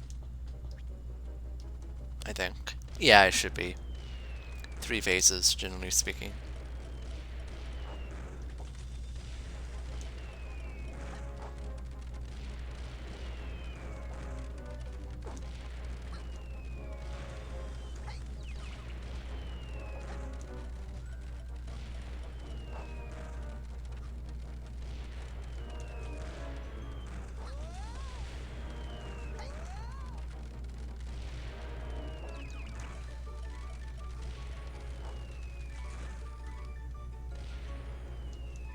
Whew.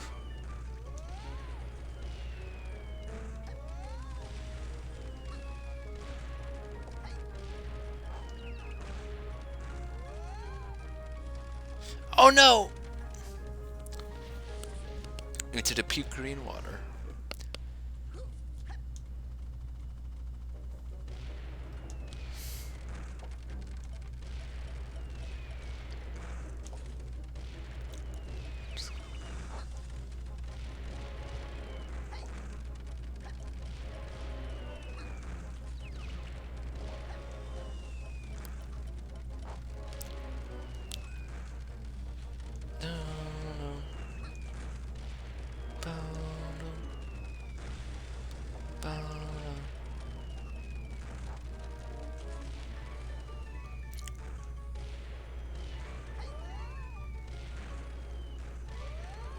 Whoa! Ouch.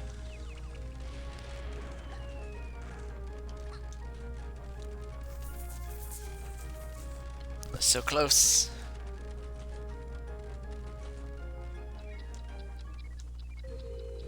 Oh, this part is really cool.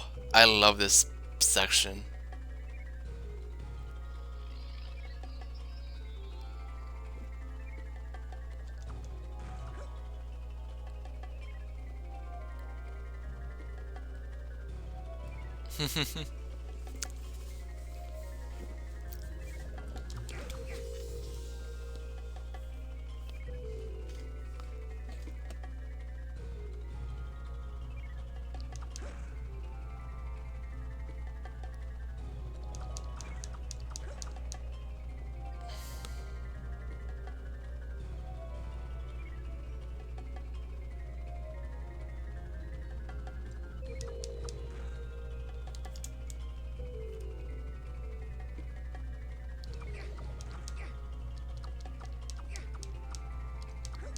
Funny how the shots shoot downward. Oh, that's why.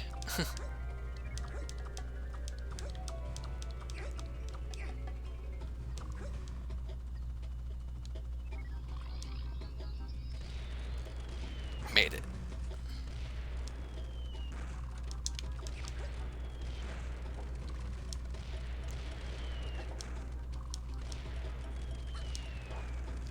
Oh no!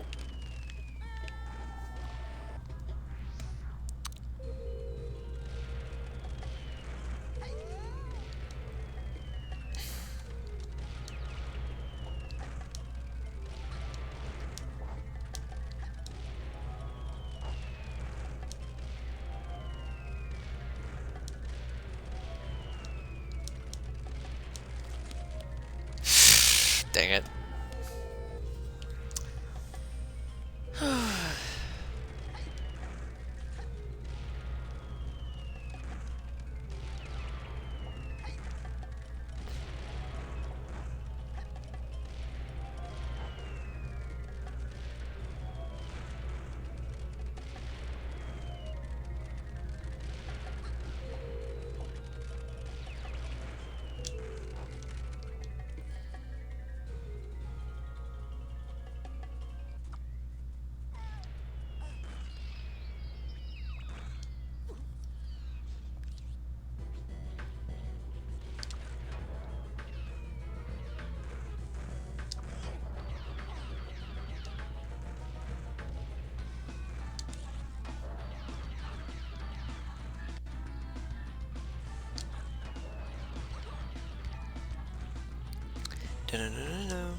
Two yellow lumps. Nom nom.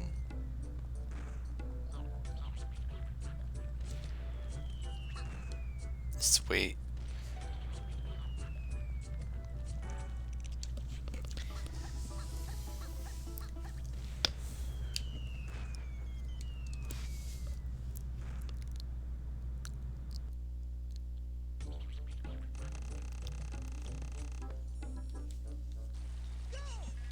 No, not doing this minigame.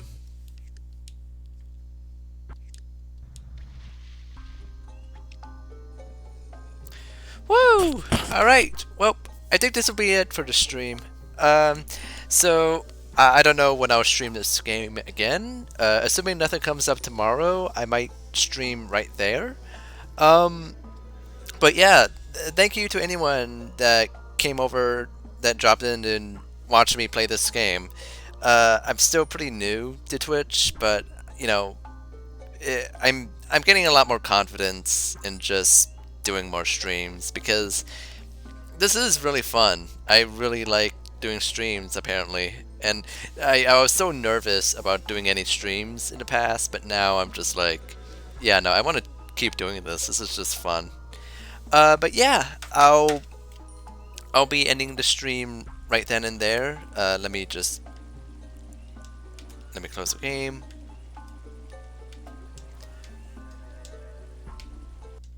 Whew.